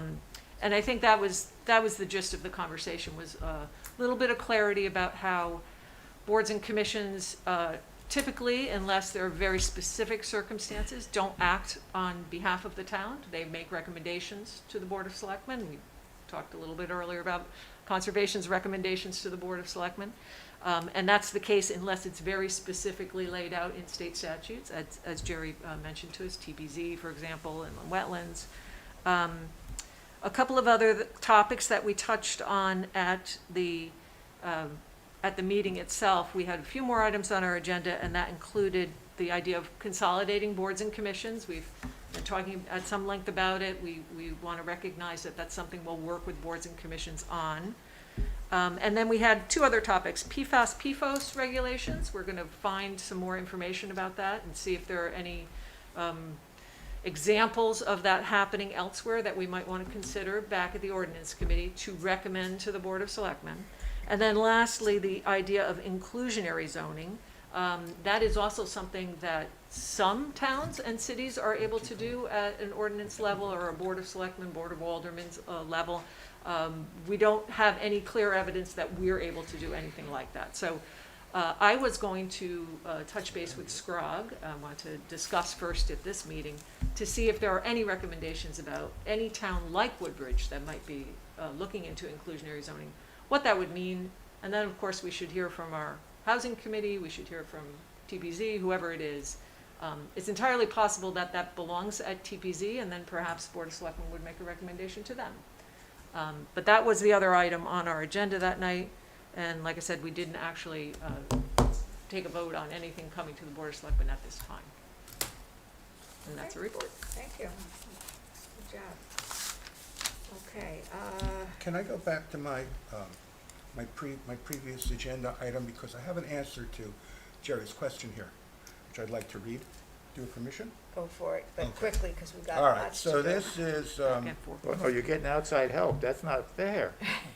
well, I'm not getting any help from you, Chair, so I gotta go somewhere. Because it's a crazy idea, but okay, all go right, ahead. all right, you had your 20 seconds. Local option for property tax relief for seniors. This is from the OLR research report, which I guess is a legitimate website. It says, currently the state funds a circuit breaker property relief program for qualified and elderly and disabled homeowners that provides a property tax credit based on the participant's income and marital status, and it goes on and on and on. But then it goes on to say, local option for senior property tax freeze. This is Connecticut General Statutes, subsection 12-170V. The law allows towns to freeze property taxes on homes owned by people age 70 or older who have lived in the state at least 1 year. The freeze can also apply to a surviving spouse who is at least 62 when the homeowner dies. The homeowner must meet the income limits for the circuit breaker program above. There you go. There you That's the go, there answer. you go. The town may also impose asset limits for eligibility. Wait a minute. I don't- What the Maybe tax you could free- just We can do this later. We can print do this it. out Okay. and send it to Yeah. us, because Brian's here now. no income criteria is subsection 12-129M. So there is precedent for this. Could No, you I send, gotta look at that. It's, all right, maybe you could send that to us. I don't know if they. You can look it up. Yeah, we can look, we've got plenty of time. Okay. Not tonight. Okay. Okey dokey. Anyway, And okay, Good so timing. this is a legitimate request. Okay. let's move Item on. 11 on the agenda, I just see he's just joined us. I would introduce Brian Lizzie. Good evening, Brian. To give us a healthcare insurance renewal update, please. Welcome. Thank you. Good afternoon, everybody. Please feel free to ask questions. I'll give you the basics, as I always do. Our 2023 July renewal is going to be 4.5%.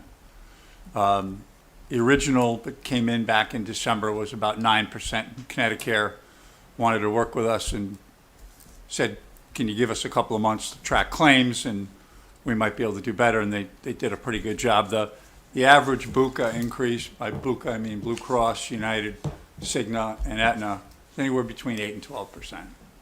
So in terms of that, we did well. And we also have a shared savings agreement with them, which, for those of you who aren't familiar with that, in a year, including this one, that hasn't finished yet, where our loss ratio is under basically 82%, we can get a significant amount of money back under a shared surplus arrangement.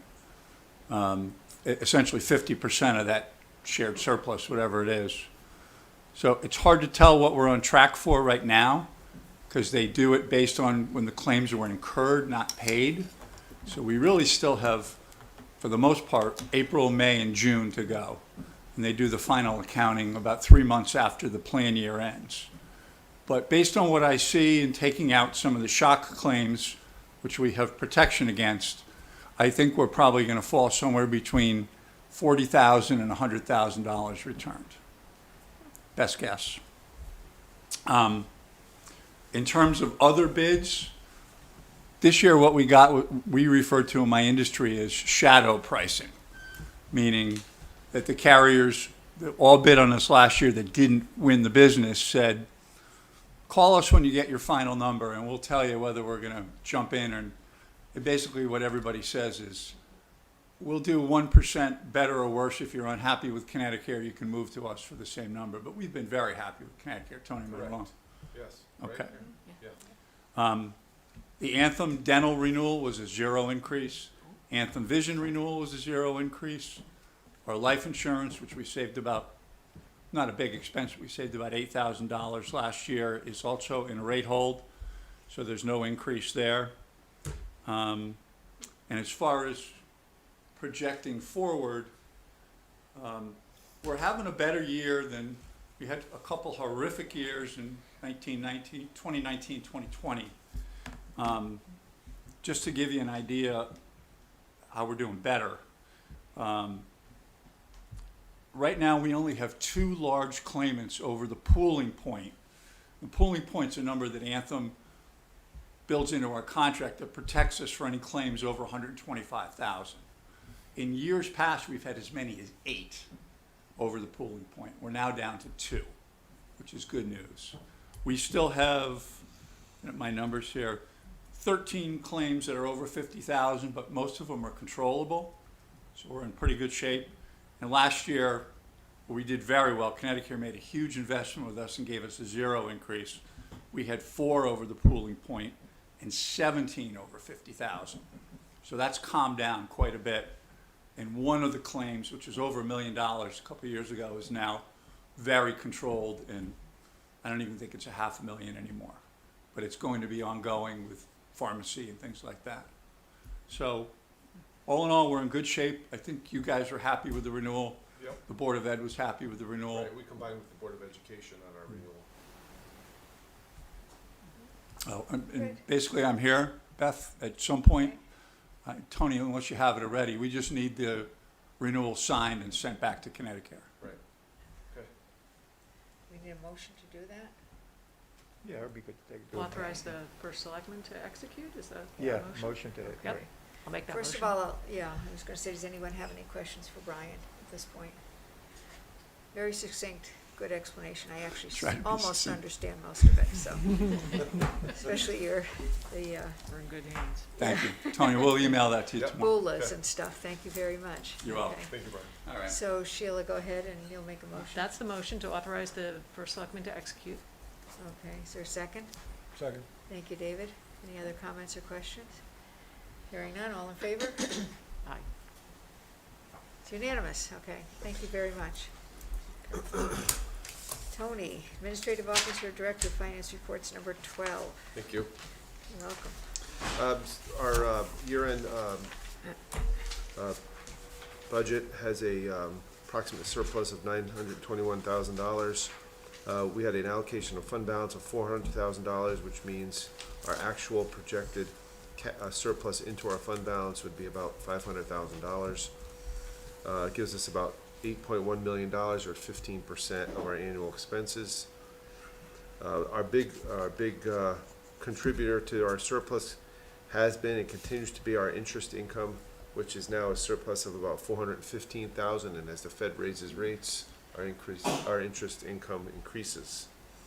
So we're currently just a little under 5% on average for our earnings, and we were at 0.8% a year ago. So we're all aware of how quickly that has risen, and there we are the beneficiary of that here in the town. Our intergovernmental revenue is about flat. There was a surplus in the municipal revenue sharing account, but that was offset by a deficit in special education excess cost. On the expense side, we have a small surplus in finance due to the staff reorganization we undertook earlier in the year, of about $15,000.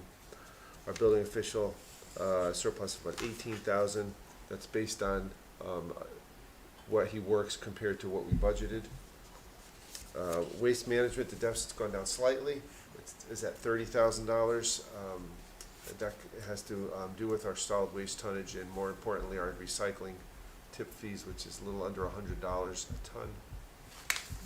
So we are collecting revenues for our solid waste and for our bulky waste, so I'm hoping that those revenues will cover a portion of this, and I hope to have that in June for you. Human Services has a surplus of about $20,000. That's in part-time wages. Our other big contributor this year for our surplus is the Amity District, with a surplus this year of $363,000. The first part's $134,000 from the our budget was set for the current year, which was higher than which was ultimately voted on by the towns. And secondly, our portion of the surplus was $229,000, which we received as a credit for our March payment. Yes. And 15%, is that a pretty high amount for us to have in a fund balance? It's probably, I would say nationwide and AAA credit wide, it's not high, Okay. but it's higher. It's high for us. Right. It's So that- as a result, we increased the fund balance contribution in our budget for next year to $800,000, as partially in recognition of the fact that we get that Amity surplus now during the year, as opposed to as a credit. So that's Yeah. sort of like a built-in surplus almost Right. to us, and that our budget, our fund balance contributions, a little over 15%. But it's not high in, when you compare AAA credits.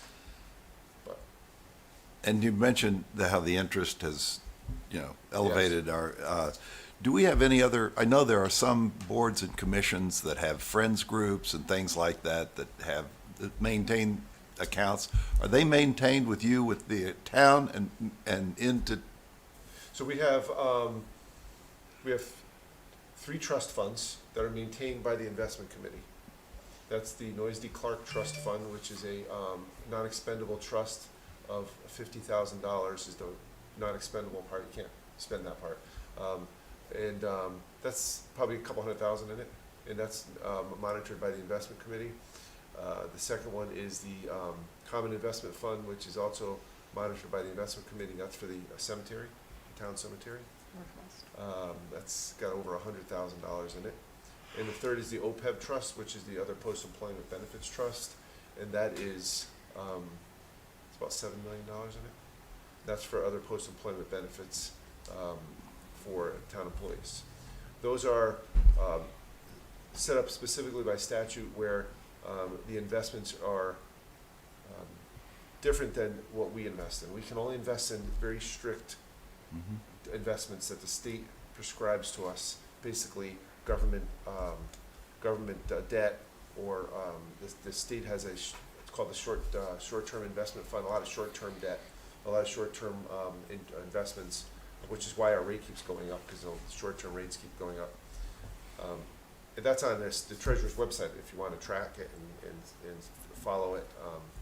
And that's prescribed, and then certificates of deposit, which we discussed a few months ago, which we are doing currently also. Those are really all we can invest in. So they're very secure. Safety is over investment earnings. We do have a fund for the library. It's not the Friends of the Library Fund. It's the library has a fund where they get donations. And there's one for the senior center, where they have for their donations for the food and fuel fund, it's now called the Resident Assistance Fund, and the other donations that they got for the what they do in the fall. Road race? No, the Living Treasures, right? Living I was Treasures. gonna guess that, but I wasn't sure. Right. That's pretty much it, though. We don't have we don't have a lot of other entities. I just, funds you on know, our I know books. the volunteer firemen have some of their own money. They have to their put in own things. funds. We're not part of that. Friends of the Library have their own funds. Right. We're not part of that. One big dog, PTO. animal Right, animal, control, the independent. Lease? dog park. Yeah, I'm the not sure if dog they park, yeah, probably have that's a one. 501(c). We don't, PTOs. we aren't involved in any of those. And do they have separate 501c3s that they've found, that they've My understanding, organized yeah, to they're put all- that they're all together? organized under It's separate totally 501c3s, independent from yeah. the Totally independent, Yeah. yeah. Right? Correct. Yeah, Yeah, I we don't wanna have say any something that's involvement. not true, yeah. Just, I was just wondering about that. I mean, it does seem that seems to me a little bit odd that boards and commissions or entities that we fund with large amounts have their own separate 501c3 money that isn't controlled by you, or that isn't overseen by you, or that we don't necessarily We don't know how it's being run. I would hate to think that it was being mishandled, but Yeah, I wouldn't know how much or. Yeah. I don't know at all, I know that maybe they're subject to I audits don't- on their maybe own. other people don't see Yeah. that that's I don't know. strange, but if we're, Yeah. if we're, giving people, if we have $1 million a year budget for something, Yeah. and there's separate money on the side that we don't even know about, or that we don't, have any relationship to, I understand how that exists, and I don't think it's nefarious, but I can tell you the federal government wouldn't like things to go that way, so. I mean, I know that the library has some private funding that was left as a grant, and they report it on their balance sheets every month. Right. Are you talking about Noyes Clark, that one? I'm sorry, I can't hear you. Is it the Noyes Clark Fund? That's, yeah, Yeah. That's one the of them. one, Then that's there's- one of then them, there's yeah. Oh, is that also the Friends Because of the library. those funds were given to the town. Right. That's why Okay. we have them and report them. Friends of the Library, though, is not. That's. Yeah, maybe the Friends of the Library shares that information with the library. The Library Commission does know Yeah, about they all that. I report mean, it. the Library Commission sees that as Yeah. part of their budget Right. and they know how it's being spent. Yeah. So, So they Like a share that contribution information, from yeah. Friends to the library? Right, Yes, all of similar that. to the way PTO contributes things at the school, booster Right. clubs contribute at the schools. Those are all governed by private charitable donation rules. sure, well. And the IRS obviously does look at them. It's not our Yeah, job. Thank you. Okay. Okay, now we're up to funding requests. Just make a comment, that I noticed as I called you on the phone, I was so excited. Every single one of our funding requests this month are all line item transfers Right.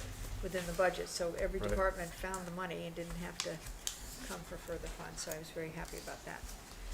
Doesn't Great. happen that often. Okay, moving on, line item transfer number 2223 in the -28 in the amount of $2,500 to cover data processing fees in the police department through the end of the fiscal year. I'll move acceptance. Is there a second? Thank you. Anyone have any comments, or Tony, anything that need to add? No. Questions for anyone on this? Okay, all in favor, signify by saying aye, or raise your hand, thank you. That one's done. Just follow if I get out of order here, keep an eye on me, okay? Okay.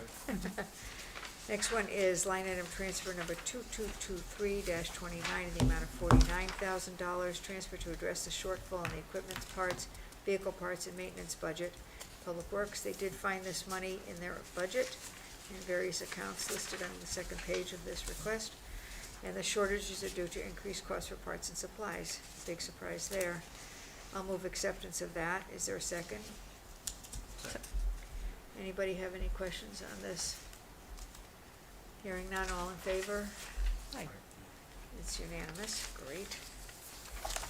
Next one, line item transfer number 2223-30 in the amount of $28,722 from, needed to, Is that a whole list of, yeah, right, we have maybe 4,000 from accounts, roughly 4,000 accounts, I'm kidding, but there's a lot to building maintenance. They found the money within their all sort of budget. maintenance-related items? Right. Right. Yeah, exactly. Large-scale repairs to town buildings. Brad came forward with this, and he was able to, I had them put a list together for you, just to get an Right. idea of the types of repairs that have. very helpful. And it's similar to the Public Works, just the prices have gone, you know, Yeah, $7,000 for a new daycare line, $3,000, $4,000 new police. He's doing a lot of, anyway, it's attached in your packet. So I'll move acceptance of that transfer. Is there a second? Second. Thank you. Comments, questions? Hearing none, all in favor? Aye. It's unanimous. Next one, line item transfer number 2023-31 in the amount of $5,000 to purchase Stop the Bleed MCI bags for Public Works, Town Hall, Library, and the Center Building. Each bag contains 8 kits, including tourniquets and clotting agent, to stop bleeding in case of an emergency. I'll move acceptance of this. I think it's a wonderful thing. For a second? Thanks, Joe. I just want to make a comment on this. Go for it. Thank you. This came out of our discussions at the dispatch committee, and I know Paul's a member. If you want to just say a few words about our Stop the Bleed kits, I think that could be helpful. Okay, so the Stop the Bleed kits are a pouch full of a kit that allows you to apply tourniquet, has a trauma shears and a special type of gauze that stops blood gushing out of your body, basically. So Mike Boucher, our consultant, who has been guiding us through the dispatch process, put together this kit. He sells them privately, and he provides training on the use of these kits, which he will do for town employees here. So we will deploy these kits to each of these centers that Tony mentioned, and they will be ready for use in case of an active shooter scenario or some sort of serious injury to anybody on site. So if you know how to use these kits, you will be able to basically save somebody's life when they're bleeding, and they may be in a situation to bleed out. As Mike explained to us, a number of fatalities in such an instance are because people bleed out essentially. Right. As a I matter hope of we fact- never need them. Yeah, Good as a to matter of have. fact, Andy Esposito's daughter-in-law was injured very, very seriously right here at the Stop and Right. Shop Plaza. Yeah. And because Andy's son was the former fire chief and knew exactly what to do, he was basically able to save her life by applying his belt and so on and so forth. This kit provides us similar facilities to use in municipal buildings. So I'll move acceptance of that line item transfer. Is there a second? Second. Thanks, David. Any other questions or comments? Yeah, I'd just like to clarify, this kit will stop life-threatening bleeding, Yes. but it will not save your life if you're shot in a spot where you That's can't true. stop That's bleeding. true. Good. Yeah. That's true, yeah. Okay, so That's it's true. not a magic unbullet. I hope I didn't imply that, but no, it's not. Well, you know, that's what we'll get in a minute. Oh, God. It doesn't- Yes. But not everyone, good No, point. you're right. But it's Good better point. than not having it. Okay. We have a motion and a second, I think. All in I favor? seconded it, yes. Thank you, it's unanimous. That everything? That's it. Yes, okay.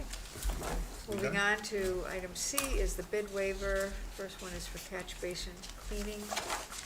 We have a memo from Tony to us regarding town open bids. Maybe you just want to summarize this real Sure, quick and then we this can is get something we this do every year. quickly, yeah. It's a service that comes in and cleans out our catch basins so that the water flows freely, and it's a very good to have in place in terms of the water. There's state regulation for water flow. I know, I You know can't what I'm think of it thinking either, of? or blocking. Right. It's okay though, I know what you're talking Right. about. Maybe they Storm don't, but- sewers? Yeah, Thank yeah. you. Yeah, it's non-source water and testing for pollution. In any event, so we had two bidders, sort of interesting. We You'll usually see. get more, don't we? Or am I wrong? One bid was $27 per basin. The other bidder was $227 per. What do you think was the one we chose?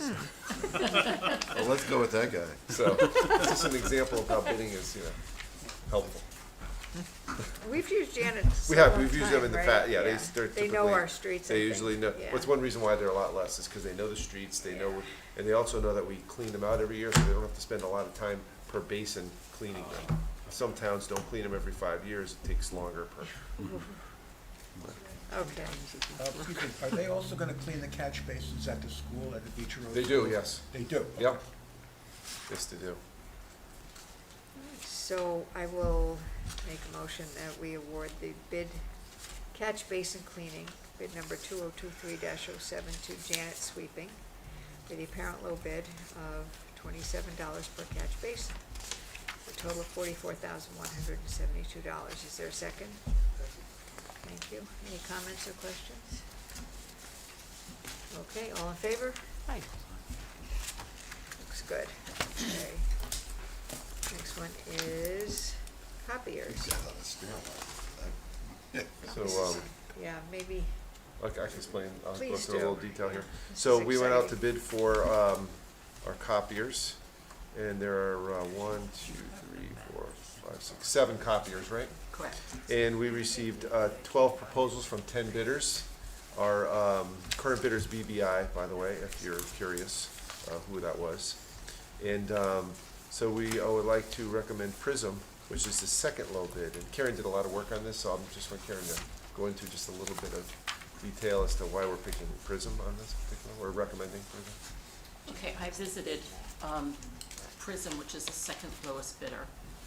Looked at all the machines, we went through every machine that they have suggested that we use. And the low bidder brought a machine in here, actually it's in the tax office, for us to get, they demoed it, we're using it. Prism recommend Toshiba, which we've had experience with. Aztec, which is the low bidder, recommended Sharp, which we have not had any experience with. And it's a 60-month bid, so we've had experience with Toshiba, we liked it. We've worked with Prism Office Solutions in the past. We have gotten good references for Prism, and we thought that they would be the best fit for the town, even though they're the second lowest. Anybody have any What was the questions? difference in the bids? I don't know if I have that. It's it was like approximately $500 a year. 500 roughly. a year, yeah. Just over 500. Yeah. 509 or something like that. For 7 copiers. Wow, it's not bad. Yeah. You see the range of prices. The Yeah. high bid is Do you need it, Debbie? $863 a Okay. month. That's okay.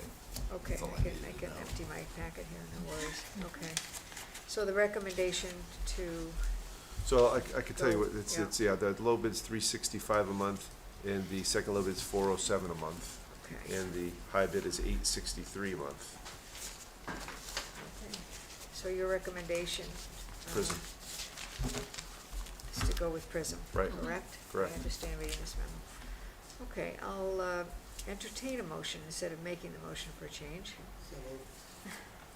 To take Prism as the bidder on the, and is it, do you need a title, a number on this, or is it okay just to do it as is with a 5-year total of $24,472? Is that enough?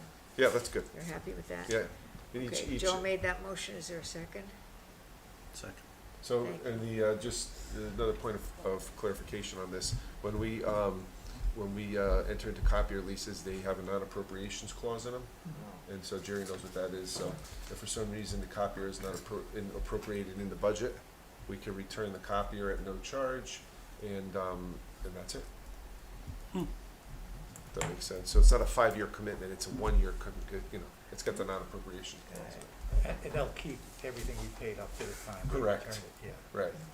so it's not for free, No, I mean, we don't have to pay any No. penalties no, and we don't have to pay to the, you return the, don't have to pay the balance of the lease. right, that's what I meant, yeah, Okay, yeah, understood.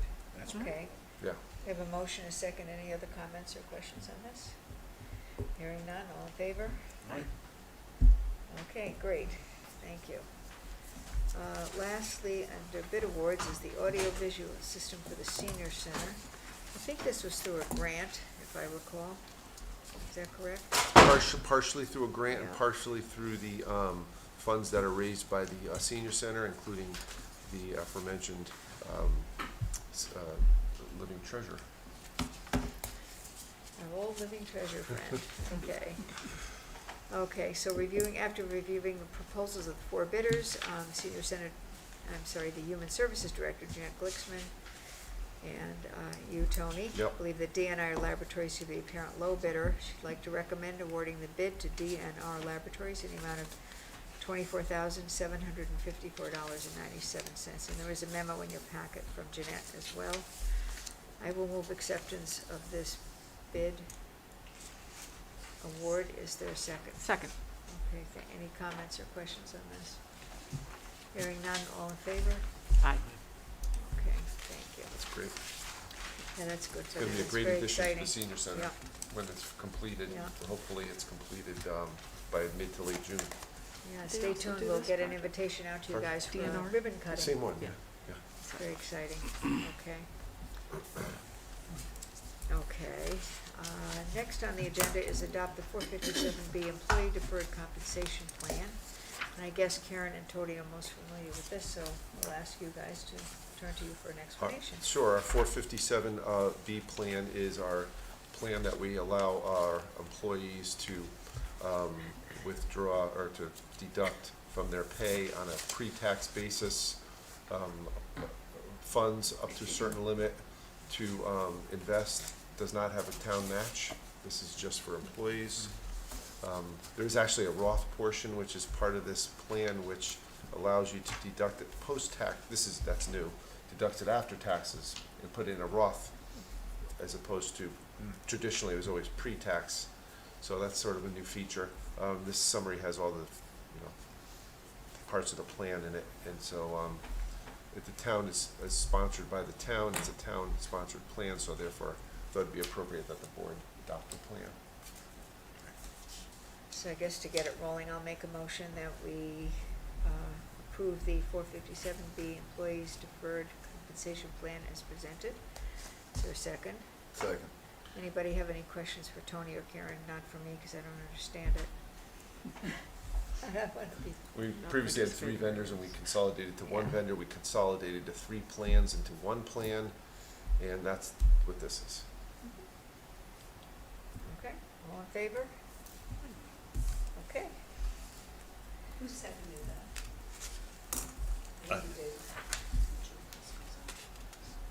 Okay, next is an update, Sustainable Materials, SMM, Sustainable Materials Management Grant for Food to Clean Energy Programs.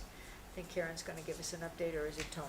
Well, I just wanted to just mention that we They're have working very well together, we're so. working- yeah, working together on Sharing this. this presentations. We, Thank you. we did we received a grant to, for a sustainable materials management grant, which is essentially to recycle food waste into clean energy. There's been some issues with logistics and other things that we thought would be helpful for us to take a pause on this and try to make sure those logistics are worked out. I don't know if you want to mention anything particular. Well, the biggest problem has been the haulers, Right. problems with haulers, that And as I understand once they it, started it, they said, this is not what we expected, and they, you know, several There's- other there's- municipalities have also elected to take a Well, pause, is Right, that correct? correct, yeah, there's been some So other until towns. we kind Yes. of, they get all the kinks worked out, I think so- you're right. I think in every town's a little different on how some towns have private haulers, some towns have a town-wide hauler that's a contractor, other towns Chose. have employees Mhm. that haul. So it's working out all these, you know, Seemed like a good idea at the time. and I think it still is. We Yeah, just have we to just work out have some of to- these We're not gonna jump right into it. Right. Just because there's some things based that. on our, you know, and Right. other towns have bigger staffs to be able to Right, address this, but right. Something the sustainability committee Is might this look collected It's at funny, I was the thinking that very town, transfer station? pardon? Is this collected at the town transfer Not station? currently, no. Food I scraps, mean, no. as part of the plan. it could be. Could be. It's one of the options. The idea was there was an opt-in plan where a hauler would then drive around to all the folks that are interested, pick it up in a separate colored bag. Then the question was, does it go to the transfer station and do we haul it separately, or do they go right from the town up to Yeah. Wallingford, I think? Yes. And this is a pilot program for so many months, and then they Right. wanna know if you wanna continue. Right, So that's when it might be put, if it's townwide, that's when you could have something at the transfer station. right, right. Because I got an email from my hauler about that, which is why I asked. Oh, really? Yeah, if I wanted to participate. Huh. It's interesting. Let us know how it goes. We haven't done it yet. We haven't even informed We our haven't done haulers it yet. yet, yeah. I didn't really read the email very thoroughly. But I had a lot more on my plate at that particular time. You jogged my memory. Yeah. But yeah, it's a I good, remember good, reading some. good point about the sustainability committee. Yeah. It's something that they Right. could Right, certainly exactly. They can look get best into and- practice. and help We'll us, just help us out slice with. that onto their charge. Yeah. That's a good idea. It's part of Because sustainable it's CT. just, it's a great concept, but we're not gonna stop, we're just gonna continue to pursue it, but we've gotta get more information. It's gotta be, a lot of the kinks have to get worked out. Okay, so Okay. thanks for that update. Okay. Do you have any other? I do not have another other. Okay, No other very others. good. And now we move on to item 13, Assistant Administrative Officer's Report, and Karen's gonna give us an update on the revised website, which, Excited? Was launched at 4:00 yesterday afternoon. Yep. And I have my iPad here, but if you could probably, that's the new homepage. The news and events and the calendar. for those in Keep it TV here for you land, to Karen's look at. demonstrating. I don't know if you guys can pick it up. Oh, I'm looking. Yep, they've got it. They've got it. They've got it, yeah, Uh-huh. So, good. I'd like to thank Betsy Yagla who started this. And after Betsy left, Tony Belinsky made some recommendations. And then when I came on board, I worked with the team at Civic Plus to get it to this point. And I think it looks pretty good. Yeah, it does, Very looks good. nice, very nice. I needed to use it yesterday afternoon, and I forgot that you were launching, and I thought, and when it's a different, I'm gonna be in trouble. It was so quick and so fast and so organized, and the Yeah, I came in graphics this are morning and beautiful. had It's to do a really few adjustments, but woodbridgect.org for those in TV land, if you wanna tune in, and it's, very exciting. It's wonderful. Very nice. So thank you all, you especially Good for job. finally bringing this over the finish line. Good job. And thanks to Betsy and Tony as well. So that's that. I have one more thing. Oh, that, sure, sorry. Town is continuing with cybersecurity training for all employees. And we're in the process of updating our policies regarding cybersecurity. I finally passed the test. Yay, And the password is still password? stress. Okay, item 14 is the consent agenda. You have the town clerk's report a resignation from GATVOC of John Anthony Garcia, minutes of April 14th, 2023, and item D is applications to hold two events, I think there are on town property. I will make a motion that does anyone want to take anything out of this? Is that how we do this? I forget. Yeah, motion to approve. Okay, I'll make a motion that we accept the consent agenda as presented. Second. Thank you.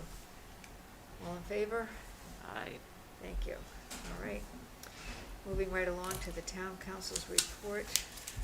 The first item is the sale of property at 7 Forest Road, state of Connecticut, to the town of Woodbridge, and action is appropriate. So we became aware of this piece of property becoming available because we got notice from the state of Connecticut that they own this piece, and it was in Woodbridge, and by statute, if the state decides to sell any property in the town, they've got to give the town notice, and we have a right of first refusal. I had several discussions with a woman from the ECD who was in charge of this, and she said there was an interested purchaser, and would the town be interested in buying it? I said, and she said, and I said, yes, we would, I think, but it's up to the Board of Selectmen. And I said, I thought it was $150,000. I said, but that's a little high for a lot. She said, no, it's $150, $1,500.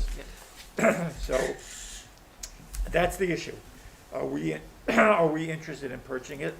I think you all should have a map in front of you, and these are what is known as theater lots. Somehow in the 1920s, there was some kind of auctions going off in theaters, and the town bid on several of these lots, and we acquired them, and they've been sitting on the books for years and years and years. No tax revenue, we own them. And Conservation Commission, and I think QPOP, and I think Housing Committee, Ad Hoc Housing Committee, all are in favor of purchasing it. And it's up to the board. I indicated to the state that for $1,500, I would assume that the town would be interested in buying it, but we would talk to the Board of Selectmen about it. So tonight, we're asking you to either approve or disapprove the purchase of the $1,500. Yes? That parcel is within another parcel.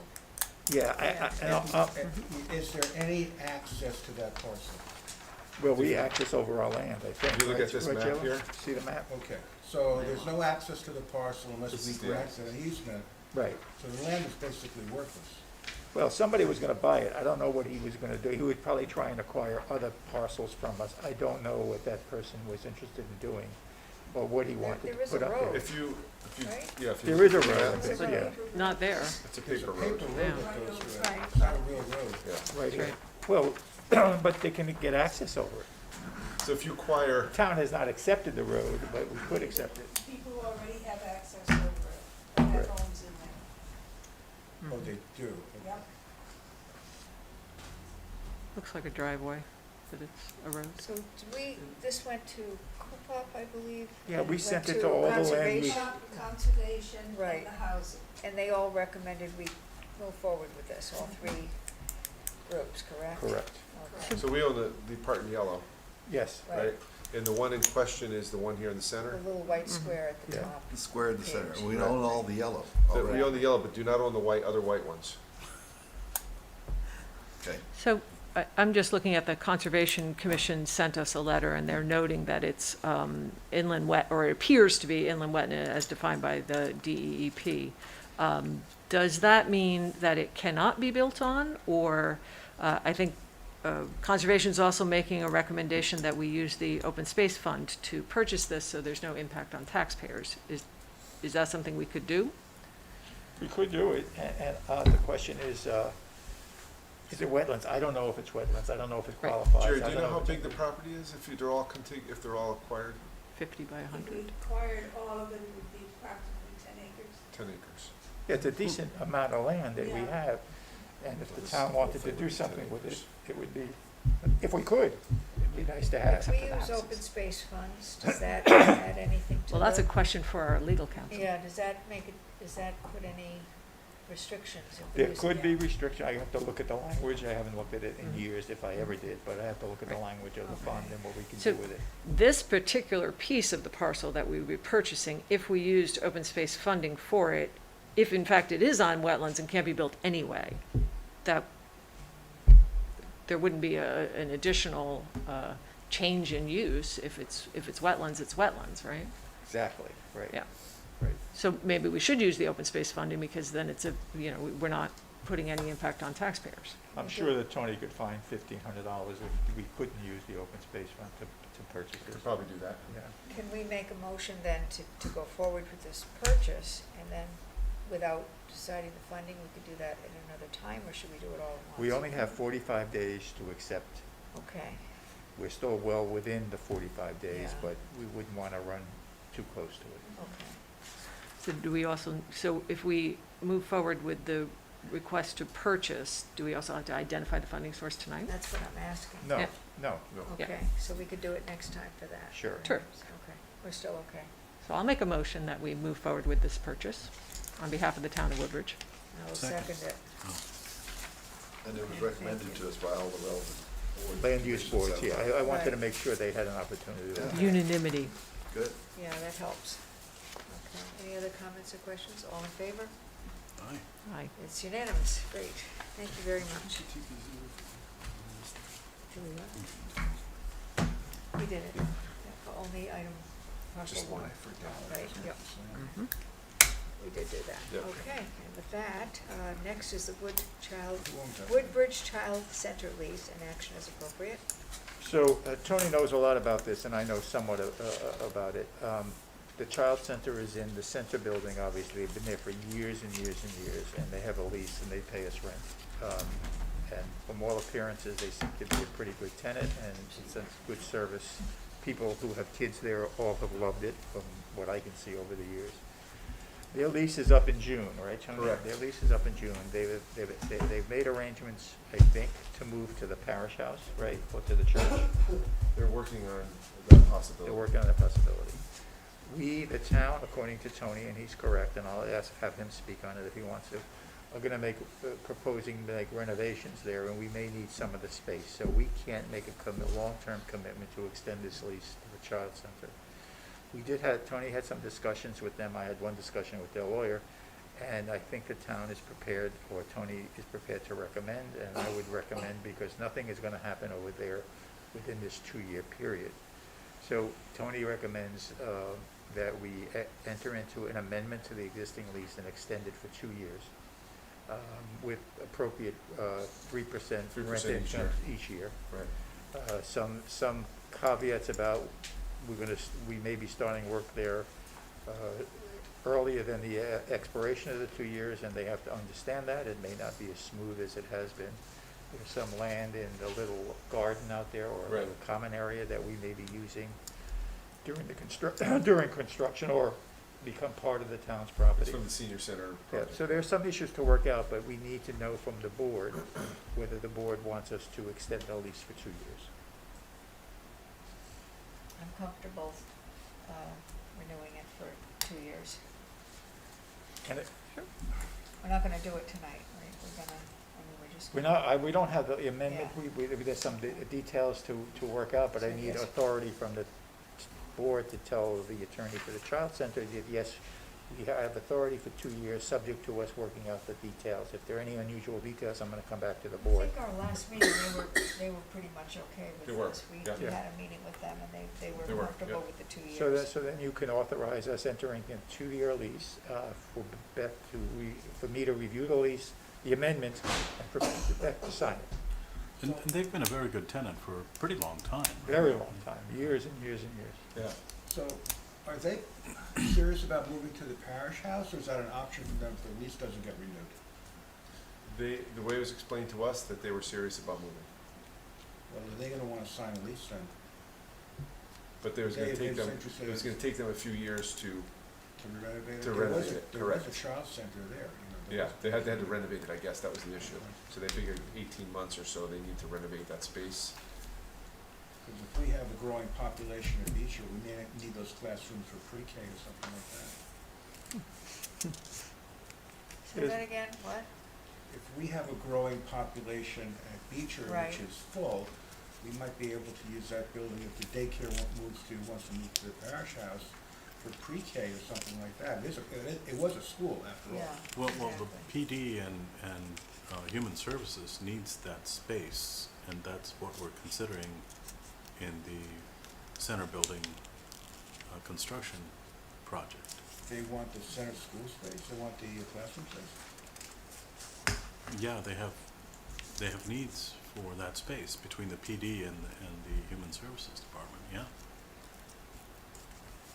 First I'm hearing about it, okay. So where are we with this?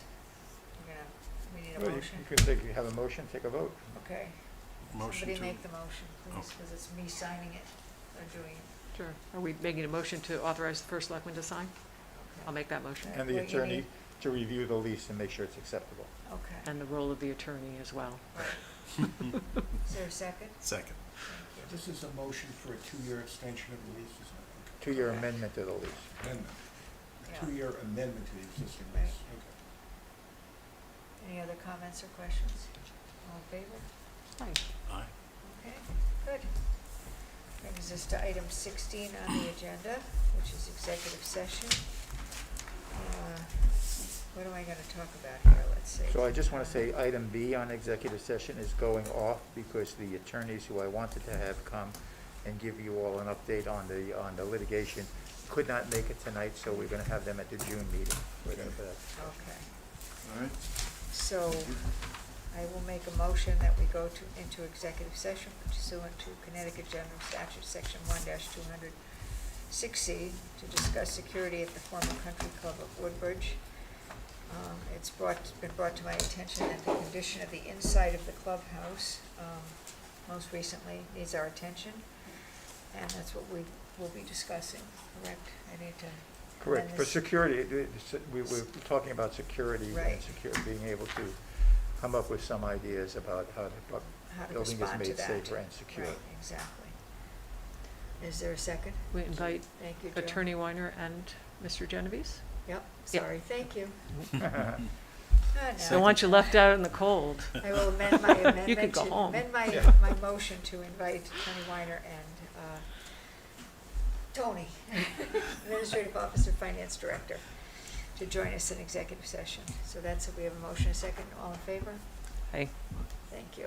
So we'll clear the room, and there may indeed be motions made after, if you guys want to hang around, we'll find it.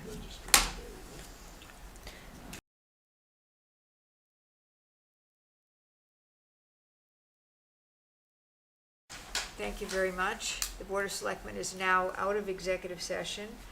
There were no motions made nor votes taken during executive session related to the Country Club, the security at the Country Club of Woodbridge. The board has agreed to begin to investigate in earnest further security measures for the building. Is that all I need? You need a vote to come out of, right, Jill? Don't we take a vote to come No. out of the session? No. We're out already. We never I have. think motion to adjourn is next. Wait, we gotta Second. do this? Yeah, there's Oh, no other sorry. motion. Was Debatable, that enough we're for going. security measures? Everybody comfortable with what we're gonna do? In earnest, Tony and I will get on Is that. that a motion or is that consensus? Just a discussion. I mean, that's what we're going to do. Yeah, consensus, yeah. No votes were taken, so. I said that too. Good. Who am I talking to here? Jeepers.